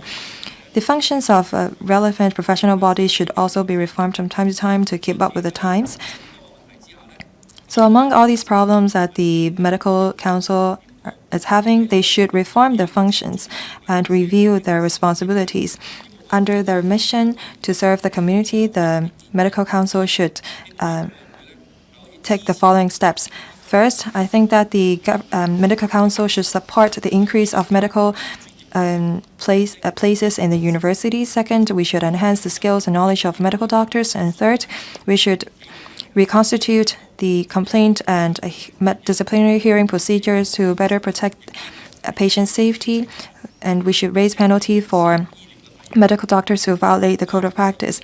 Fifth, we should reform the medical fees and to ensure that the medical system is fair to the patients. I hope that the medical council will work on enhancing the professionalism and knowledge of the medical doctors. Deputy President, I so submit. Ms. Chen Yutming, thank you, Madam Deputy. I speak in support of Mr. Tommy Cheung's motion. And the purpose of the motion is to continue to reform the medical sector to serve the public. In the past few years, the administration has worked hard to reform the medical council. Like in 2021, Medical Registration Amendment Bill was enacted so as to facilitate the practicing in Hong Kong by non-locally trained doctors. The fourth batch of universities have been added to the list of recognized qualifications, including mainland universities. And we are also in the process of looking at the Dentist Registration Amendment Bill and the Nurse Registration Amendment Bill. There will be more places at the medical schools in Hong Kong, hoping that we can expand the supply to address the problem of shortage. Objectively speaking, when compared with other advanced economies, we have a lower per capita doctor ratio, only 2 per 1,000 people, 2.5, 2.2, and 3 in other places, a wide gap. Many doctors in Hong Kong practice in the private sector. For the public sector doctors, in fact, they have a much heavier workload. As a result of the shortage of doctors, we are operating almost beyond our capacity. For the A&E departments of hospitals, instead of 112 and also 129 minutes, you have to wait much longer, say 197 minutes. For specialties, for new cases and semi-urgent cases, basically we can meet the HA's target. But then for stable new cases, if you need to see an eye doctor or surgery section, it will take almost 2 years. Not too long ago, I went to a public hospital. I attended the A&E department, and I had the experience of waiting for more than 6 hours at the A&E department without seeing the doctor. I could tell from my personal experience the very difficult experience of waiting and waiting for my name to be called by the doctor. But at the same time, I need to commend the healthcare professionals at the A&E department. They are really dedicated and they're patient, but they don't have sufficient manpower, and so the waiting time is long. Well, I think we need to have this motion debate today. We have to consider how the Hong Kong MC can be reformed so as to give us a better service and a better experience. Well, in fact, it is our characteristic to have professional autonomy, and I respect the wish to have one country, two systems, and keeping our original features. But as things are changing, I think we can accommodate the differences, and we can study the need to have more doctors, and we should find ways to improve the public healthcare sector, and then we can have sustainable development. In the short and the medium terms, the government can further expand the list of recognized medical qualifications so as to admit more non-locally trained doctors to come here. In particular, those Hong Kongers who are practicing overseas. Well, I know that the medical schools are expanding their capacity so that we can train up more graduates so as to safeguard public health. At the same time, I know that we're going to develop the Northern Metropolis. The action plan includes that Hong Kong should become the hub of medical and healthcare services. And we will consider how we can take the opportunity of having a huge market in the Greater Bay Area. So we should make good use of the opportunity afforded by the Northern Metropolis and try to see growth in the healthcare profession. Thank you. Next, Mr. Tan Ka-Piu. Thank you, Madam Deputy. Well, of course, for doctors, we have a highly professional team, and they are also highly ethical. It is an advantage. It is something that we need to give recognition to, and we need to maintain it. Many of our colleagues have aired their dissatisfaction. Not too long ago, FTU colleague, Ms. Alice Mack, has contributed a lot in improving the patient's rights and interests. On this topic, on the one hand, we would like to enhance public trust and confidence in medical and healthcare services. On the other hand, we mustn't forget the contribution made by the doctors and their professionalism. Well, I had to undergo a very urgent retina surgery, and the doctor was kind enough to operate on me early in the morning for 3 hours. So I do respect the very professional standards and performance of our doctors. So they are professional, And I'm sure they can stand the test, and they can be sort of they are not afraid of any challenges. Now let me talk about the approach of reforming the Hong Kong MC professionals, irrespective of the employers, whether you are in the private sector or you work in the public sector. It is a matter of professional judgment in accordance with the clinical details as well as the long-term interests of the patients. Well, a member may be appointed or elected. So irrespective of the background, I think all doctors would abide by the professional ethics and the professional standards. I'm, of course, referring to the Social Worker Registration Board. Among the 27 members, 14 of them, at least 14 of them, are registered social workers, irrespective of their route of returning to the board, whether they stand on behalf of the SWD or they are working on their own. All of them are expected to abide by their professional ethics, and they will, of course, come up with a professional judgment and make a decision accordingly. So that's the proposed reform for the Social Workers Registration Board. I think probably that's the way forward for the Hong Kong Medical Council as well. We can appoint a large number of members, including lay members, but after all, the majority should be doctors. Of course, doctors may come from the hospital authority, from the Department of Health, from the institutions, from the private sector, practicing privately. In this way, we can strike a balance. On the one hand, we can have lay person participation, community participation, raising the overall credibility. But still, the membership will mainly be doctors. You can't say that just because somebody is from the DFH, he will have a different opinion from a doctor, say, from the private practice. I'm sure that won't be the case. All doctors are professional, and they will be professional in their judgments. So I think the Social Worker Registration Board's reform is quite a good approach. Maybe we can move, and private members will to follow suit. Well, in the afternoon, we are going to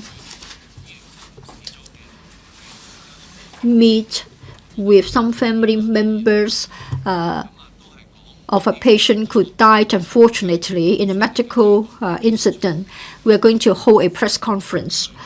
It is high time for us to re-establish and raise public confidence in doctors. Justice, how are we going to do justice? Let's not to ask people to wait for 9 years. Otherwise, justice in that form is a delusion. We need to back up the slogan with actual action. So the Hong Kong MC must enhance its efficiency. So within the expected period of time, even a very complicated complaint can be dealt with adequately. Thank you. So I spoke. Mr. Abraham, I support the motion. I'm the health spokesman for DAB. I'm always concerned about the waiting time at the public hospitals. Many medical issues have been raised by us, and as a result, we got very positive responses from the CE, the CS, the FS, and the Secretary, followed by many amendments. I know it is a complex issue, and we can't expect a solution overnight, but then long waiting time, manpower shortage, they are closely related. I think it is also a common observation. In the past, we tried to introduce more doctors. Unfortunately, they were strongly denied and rejected by the Hong Kong MC. In fact, they have vilified the calls for introduction of overseas doctors. for a long period of time, even though you may very well be a graduate from an elite medical school like Harvard or Cambridge, you may not easily get registered in Hong Kong as a doctor. This is because we built the most difficult licensing exam in the world. A Oxford medical graduate may not guarantee passing the licensing examination. Well, many people have said that probably this is because the profession would like to defend their interests, protect their interests at the expense of public interest. Well, in this term, together with my colleagues, as well as the Hong Kong SARG, we are able to break this barrier, and we successfully amended the medical registration ordinance. And thereafter, 4 batches of institutions have been included in the list of recognized medical qualifications, and therefore we can introduce more non-locally trained doctors to come. Well, we have got 100 medical qualifications from Europe, from America, etc., being listed. So it is right time for us to consider the reforming of the Hong Kong MC. Madam Deputy, you know that currently the composition is lopsided. Among the 32 members, 24 of them are doctors, and for lay members, we have only got a mere 8 of them. In other words, it is a matter of 3 to 1. Any discussion that would jeopardize or affect the interests of the doctors, you can expect what the conclusion would be like. So we need to address the imbalance. Instead of 1/3, that ratio should be enhanced. Of course, I do respect the doctors. For doctors themselves, they are, comparatively speaking, have a stronger professional competency. We shouldn't blindly add more and more lay members, but there's still room for improvement. Lately, the Executive Council passed, or rather endorsed, the idea to amend or revise the Social Worker Registration Board.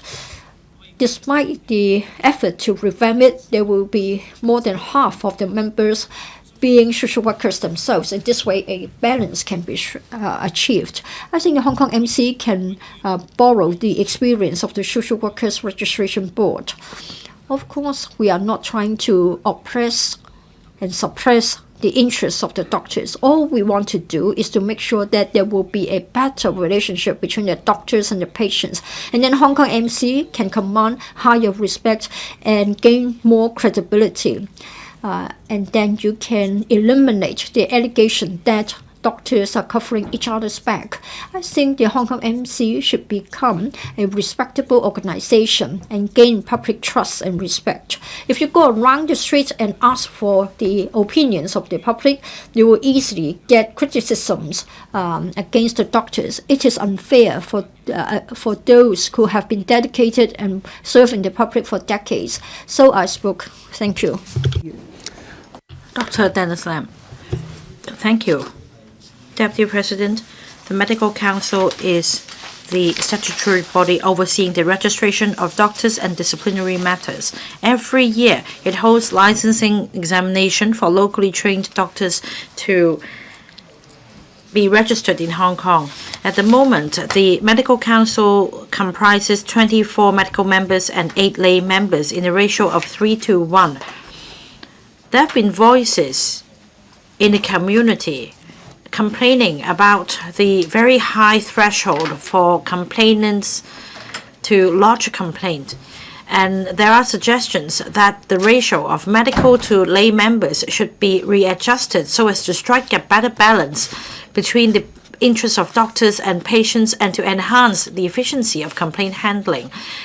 In March 2018, the Medical Registration Amendment Bill was passed. It's been 6 years. Since then, there have been social changes, and it is high time that another review be conducted. In March 2023, the Secretariat of Legislative Council conducted an in-depth study into the composition, complaint investigation, disciplinary inquiry mechanism of medical councils. Now, the proportion of lay members in similar bodies in UK, Australia, Singapore are very different from Hong Kong. In UK, it's 50%, in Australia, 33%, in Singapore, no lay member. Whereas in Hong Kong, the proportion of lay member is on the low side. UK pushed forward a reform in 2021. For General Medical Council of UK, it comprises 24 members, with half of them being medical members and half being lay members. For the Medical Board of Australia, there are 12 members. 4 of them are lay members. And for the Singapore Medical Council, it comprises only doctors. However, the Singaporean authority also introduced a preliminary body to vet and screen out frivolous and groundless complaints. A disciplinary tribunal is also set up independent of the Medical Council of Singapore. They are responsible for overseeing the workflow of the tribunal. Well, we should make reference to this model. We should explore this option. The average processing time of complaints has come down from 6 years to 3 to 4 years after the Medical Council's reform. Still, there is a huge backlog, and it is not desirable to wait for 3 or 4 years before a complaint is handled. That means we should support the reform of the Medical Council. However, we should also strike a balance between the patient's interests and professional autonomy. The focus of our discussion should not be raising the proportion of lay members vis-à-vis medical members. We should also explore other issues so that complaints can be handled within a reasonable time frame. I support the motion and the amendment. Mr. Louis Long. Deputy President, I'm quite hesitant about today's motion debate. The original motion reads reforming the Medical Council of Hong Kong. Of course, we should always strive for perfection. That means continuous improvement should be made to any system and regime. Now, Mr. Kingsley Wong's amendment involves addressing the shortage of doctor and protecting the rights and interests of patients. These two the motion and the amendment are really worthy of our support. It's very difficult for me to say no. Perhaps I should just sit here and listen to other members' wisdom. However, I'd like to give my take on the concerns and the handling of complaints lodged by patients. Comparing to OECD countries, we are short of doctors. But I think our problem lies with imbalance between public and private healthcare sectors. Patients usually go for public healthcare because of its less costly services. However, the waiting time is long. Some patients, however, would prefer visiting a private clinic for its shorter waiting time and quality services, and yet the fees are quite expensive. There is also a serious brain drain of the public healthcare system.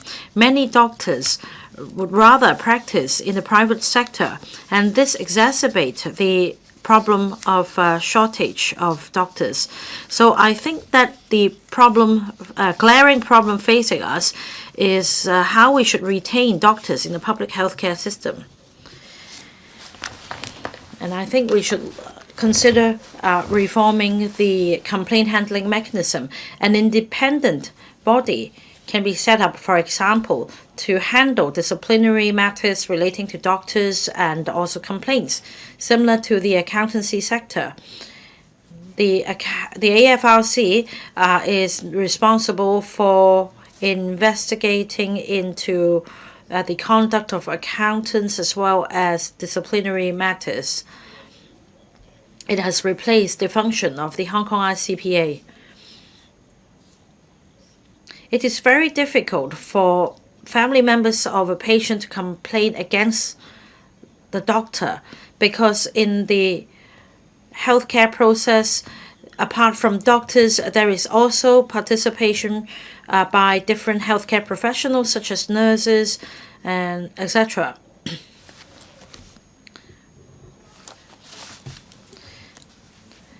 Whenever a medical incident arises, the medical notes or records are kept by the institution or the doctors. Family members or patients are unable to retrieve these records. They don't have access to information, and the information is not easy to understand.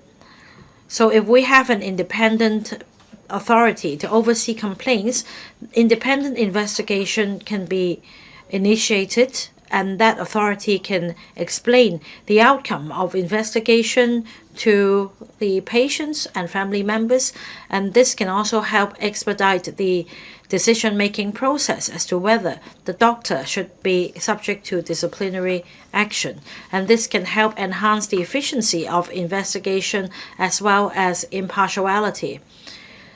So I just want to give my 2 cents worth on this matter, Deputy President. Dr. Junice Ho, I support this motion on reforming the Medical Council of Hong Kong. I'm not concerned about the conduct or ethics of doctors. After all, they are trained rigorously. Rather, I'm concerned about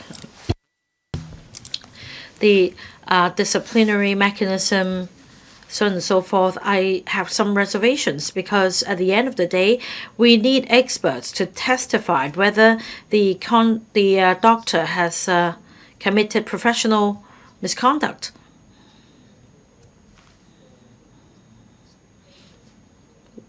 We should, on the other hand, make sure that the complaints are handled within a reasonable time frame. Now, in one of the cases, it took 9 years to determine whether the doctor committed professional misconduct. At most, 2 years should be allowed, not 100 years. In 2021, the Medical Registration Amendment Bill was passed. Since then, has there been improvement in the number of doctors registered? My concern is whether we have sufficient doctors to serve the public. For the number of doctors per population, we have only 2.1 doctors per 1,000 population. We are lagging far behind other advanced economies. In Australia, for example, they are doing much better. They have 3.8 doctors per 1,000 population. If we address the shortage problem, we can help shorten the waiting time for healthcare services. Apart from introducing policies at the macro level, we should also work on the nitty-gritty to make sure that it can be smoothly implemented. Undersecretary just explained that since the introduction of the relaxation, some 200 non-locally trained doctors have come to Hong Kong. Now, the bill was passed in 2021, and we're now in 2024, and we have only been able to introduce 200 non-locally trained doctors. According to the projection, by 2030, we will be short of 800 healthcare staff, or rather 1,610. By 2040, we'll be short of 1,949 doctors. In a public healthcare system such as HA and Department of Health in 2023, we were short of 851 doctors respectively and 960 and 51 doctors respectively in the 2-year period. That means for the hospital authority, we are short of 800 doctors at the moment. If we introduce only 200 non-locally trained doctors at a time, we need 6 years to make up for the 600 shortfall, and I'm a bit worried.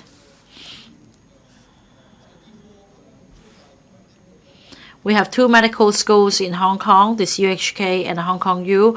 And of course, the graduates from these 2 schools can help replenish the workforce. But we also need to consider the number of newcomers and the attrition rate.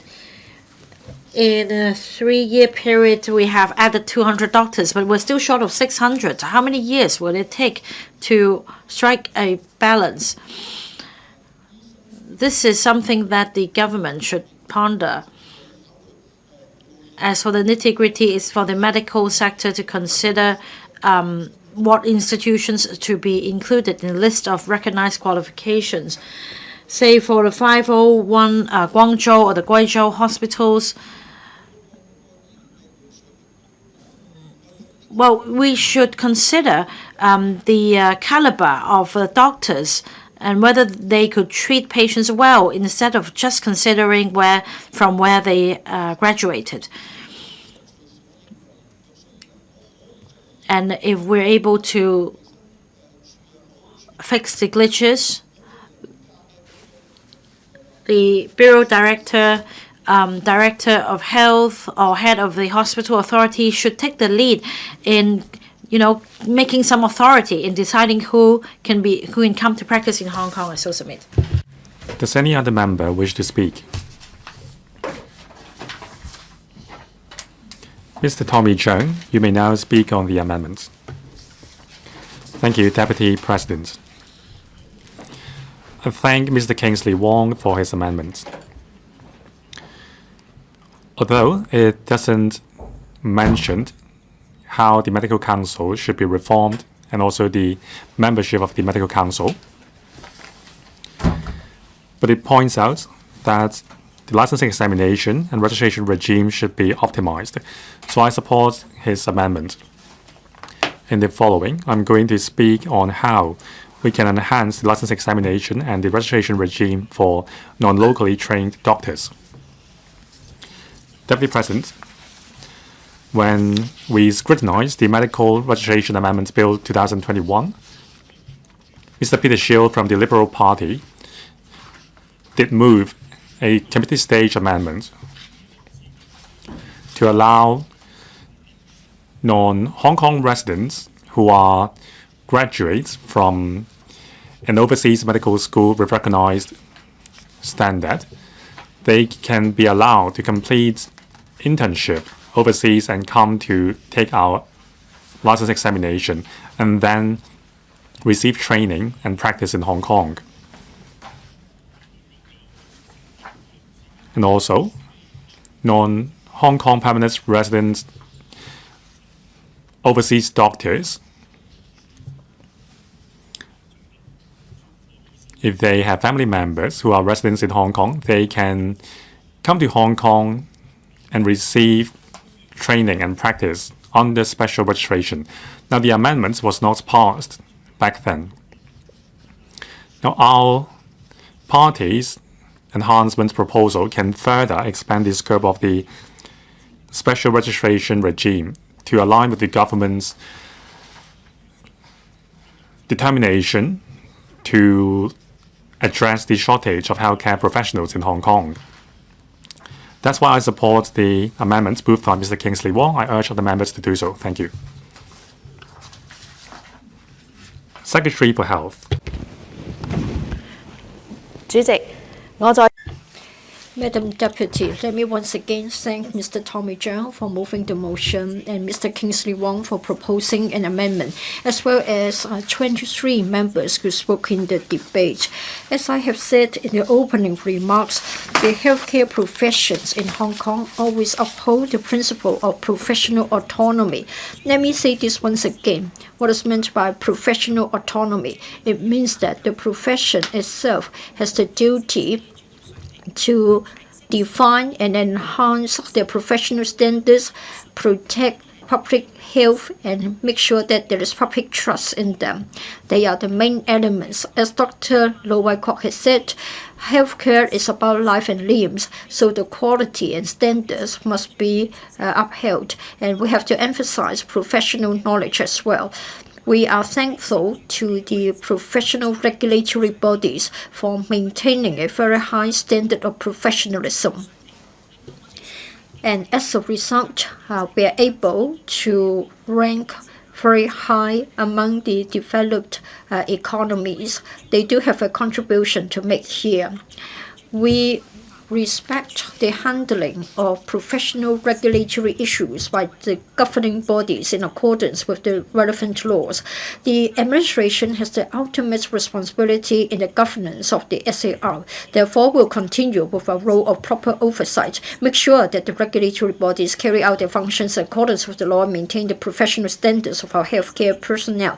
The Hong Kong Medical Council, Hong Kong MC, is a statutory body set up under the Medical Registration Ordinance, which empowers the Council to maintain a register of qualified doctors and formulate the codes of professional conduct guidelines and handle the complaints and carry out their statutory functions.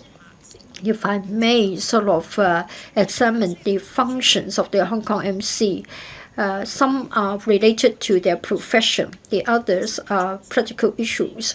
Well, they have to check whether doctors are professional and whether there is any professional misconduct. For other issues, it is different. It is said that perhaps they would like to see whether we can have more medical schools. It is a matter for the administration to deal with the universities. And then the Hong Kong Academy of Medicine will also look at the issue. But then for the investigation and disciplinary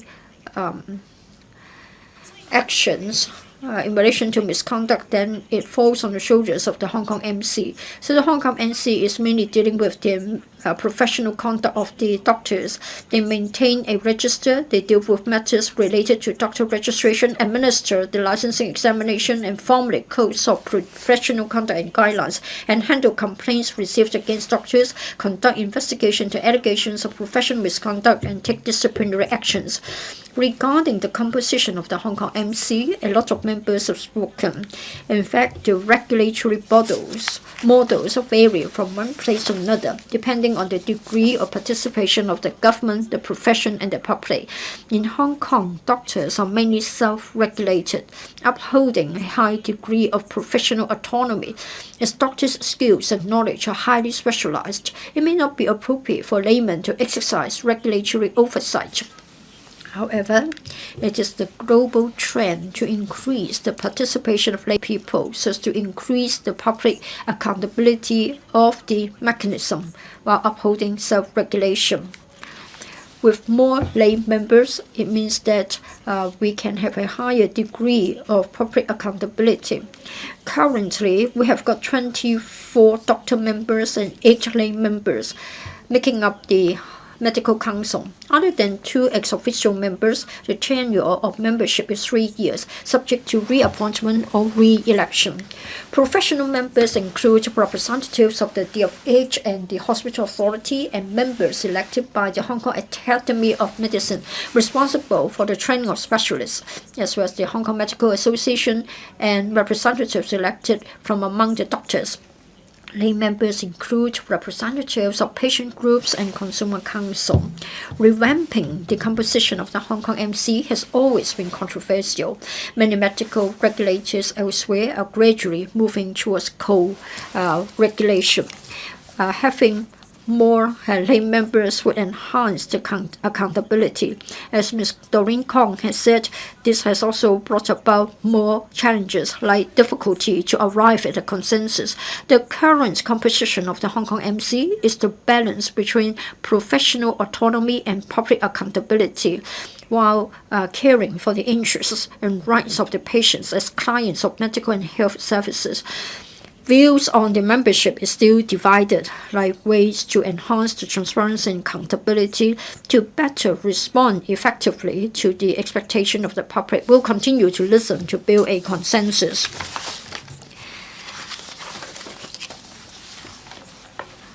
Disciplinary hearing and disciplinary action. Well, there are medical bundles as well as medical disputes. For the Hong Kong MC, it is mainly about investigating into allegations of professional misconduct. So it isn't a matter of including mediation in the functions of the Hong Kong MC. This is because under the Medical Registration Ordinance, the Hong Kong MC is only responsible for investigating into professional misconduct allegations. Overcharging and other allegations or complaints are outside the ambit of the Hong Kong MC.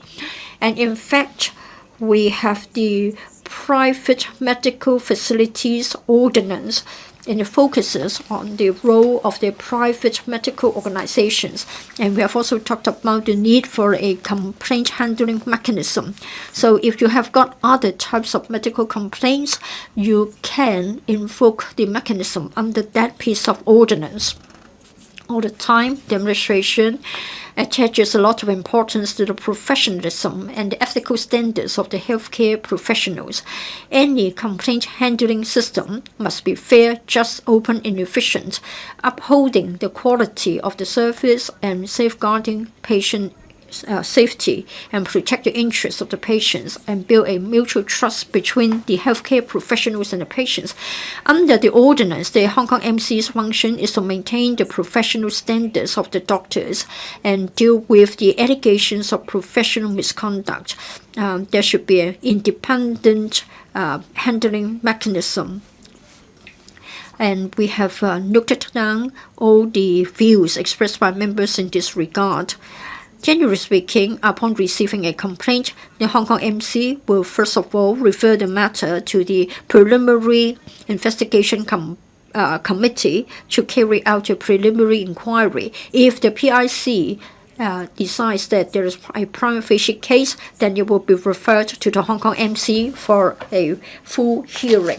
If the Hong Kong MC, upon the completion of the inquiry, is satisfied that there is misconduct professionally, then there will be a disciplinary action, like issuing a warning letter to the defendant doctor, or in serious cases, revoking the registration.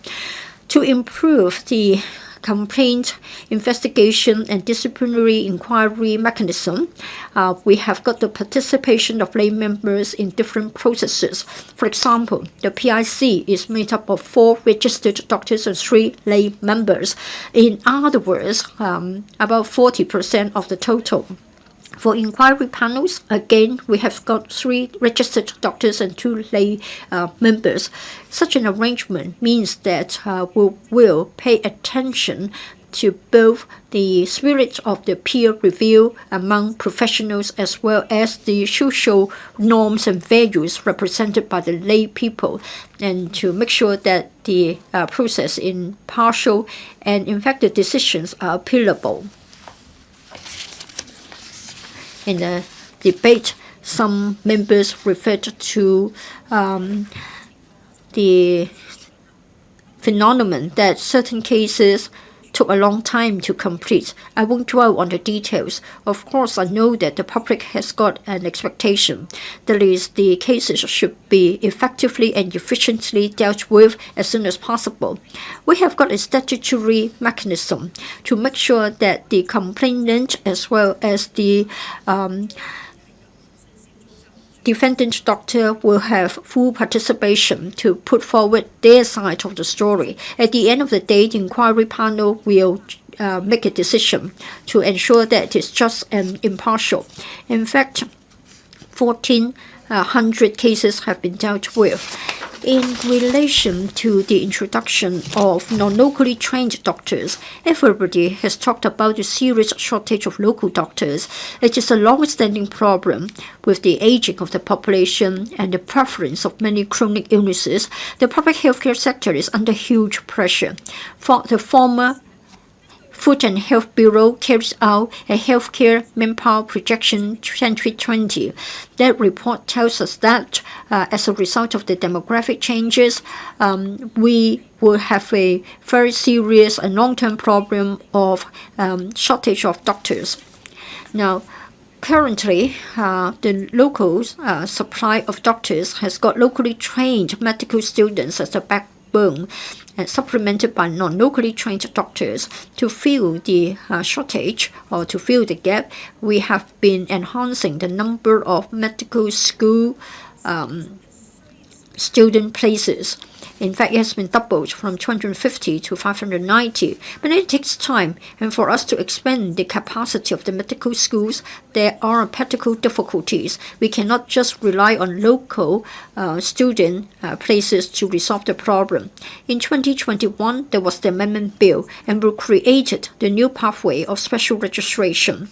Now, for those non-locally trained doctors, if they hold recognized medical qualifications and if they meet certain requirements, can invoke the pathway of special registration and work as doctors in public or specified institutions, and having served a certain period of time and getting the specialist qualifications, and upon assessment they can have full registration in Hong Kong. Up to now, 270 non-locally trained doctors have come. 70 are from the mainland. In between, we went through the pandemic, and we can see that there weren't too many non-locally trained doctors arriving. But recently, we have seen a change for the better, and in fact, the number is growing. We believe that soon there will be many fresh graduates returning to Hong Kong, because many students are now studying at universities. There is the 100 or so on our list of recognized medical qualifications. We expect many of them to come back to Hong Kong to practice. The Special Registration Committee under the Hong Kong MC is responsible for examining the non-local medical programs that are comparable to that offered by the two universities in Hong Kong. In accordance with the requirements under the ordinance, a list of recognized medical qualifications has been drawn up. There are 100 of them, and there are 10 from the mainland. And the Hong Kong MC's SARC is vetting the other qualifications as well. We'll continue to monitor the case, and we'll check the supply of doctors in the public sector, and we'll find out whether we need to relax the conditions. In particular, specialties having a very serious shortage problem, so as to have specialists that are non-locally trained to come to Hong Kong. And then we can break the vicious cycle of having a shortage of specialists, and therefore we're not able to train a new generation of specialists. Just now, many members talked about the difficulty of passing the licensing examination. Well, for the licensing examination, it is within the professional autonomy of the Hong Kong MC. The purpose is to make sure that the applicants are up to the professional standards required. In the past few years, the Hong Kong MC has been upholding the professional standards, while at the same time fine-tuning the procedures and introducing new measures, like helping the non-locally trained doctors to get registered in Hong Kong to achieve full registration. And then the licensing exam is held twice a year instead of one, and there are amendments to the exemption requirements, and there is a shorter assessment, etc. Now, if you look around, no systems are cast in stone. We need to make changes in the light of the changes in our expectations and our needs. Well, in fact, while we uphold professional autonomy, we need the participation from other sectors. And I'm grateful to members for your concern about the topic, and many of you have come up with very practical suggestions. As I've said in the opening remarks, we have an open mind towards today's motion. We'll continue to listen to the views of the community as well as views within and outside the profession. We'd like to build a consensus, and we'd like to make sure that our regulatory work is proper and maintain the standards. Thank you. I now call upon Mr. Kingsley WONG to move an amendment. President, I move my amendment. I propose the question to you that Mr. Kingsley WONG's amendment be passed. With those in favour, please raise their hands. Those against, please raise their hands. I think the question is agreed by a majority of each of the two groups of members present. I declare the amendment passed. Mr. Tommy CHEUNG, you still have 2 minutes and 15 seconds to reply, then the debate will come to a close. Mr. CHEUNG. President, I thank all the 23 members who have spoken today. 22 of them delivered a very in-depth and high-quality discourse. I think we share consensus with the 22 members. I have a reasonable expectation on the Health Bureau, in particular from your efforts in the Dentist Registration Amendments Bill. I hope the Professor and the Deputy Secretary wouldn't just sit and wait for a consensus to be reached. Now, if you are waiting for the doctors to have a consensus with us, we have 3 doctors here and we will never have a consensus. We need to take the first step. There are always obstacles to a reform. It's my hope that before this term of the council ends, a legislative timetable can be proposed to reform the Medical Council. I thank the colleagues for their encouragement for me. In 2012, Mr. Michael Tian and another member already started to look at the issue. I took up the baton a few years later. 12 years have passed. I don't know how many 12 years we still have. I'm getting older now. I hope my other colleagues will continue to support me in reforming the Medical Council for the benefits of the 7 million population. And now put the question to you that Mr. Tommy Cheung's motion, as amended by Mr. Kingsley WONG, be passed. With those in favour, please raise the hands. Those against, please raise the hands. I think the question is agreed by the 2 groups of members present. I declare the motion as amended passed. The Council is now adjourned until 11 a.m. Wednesday, 29th of May 2024.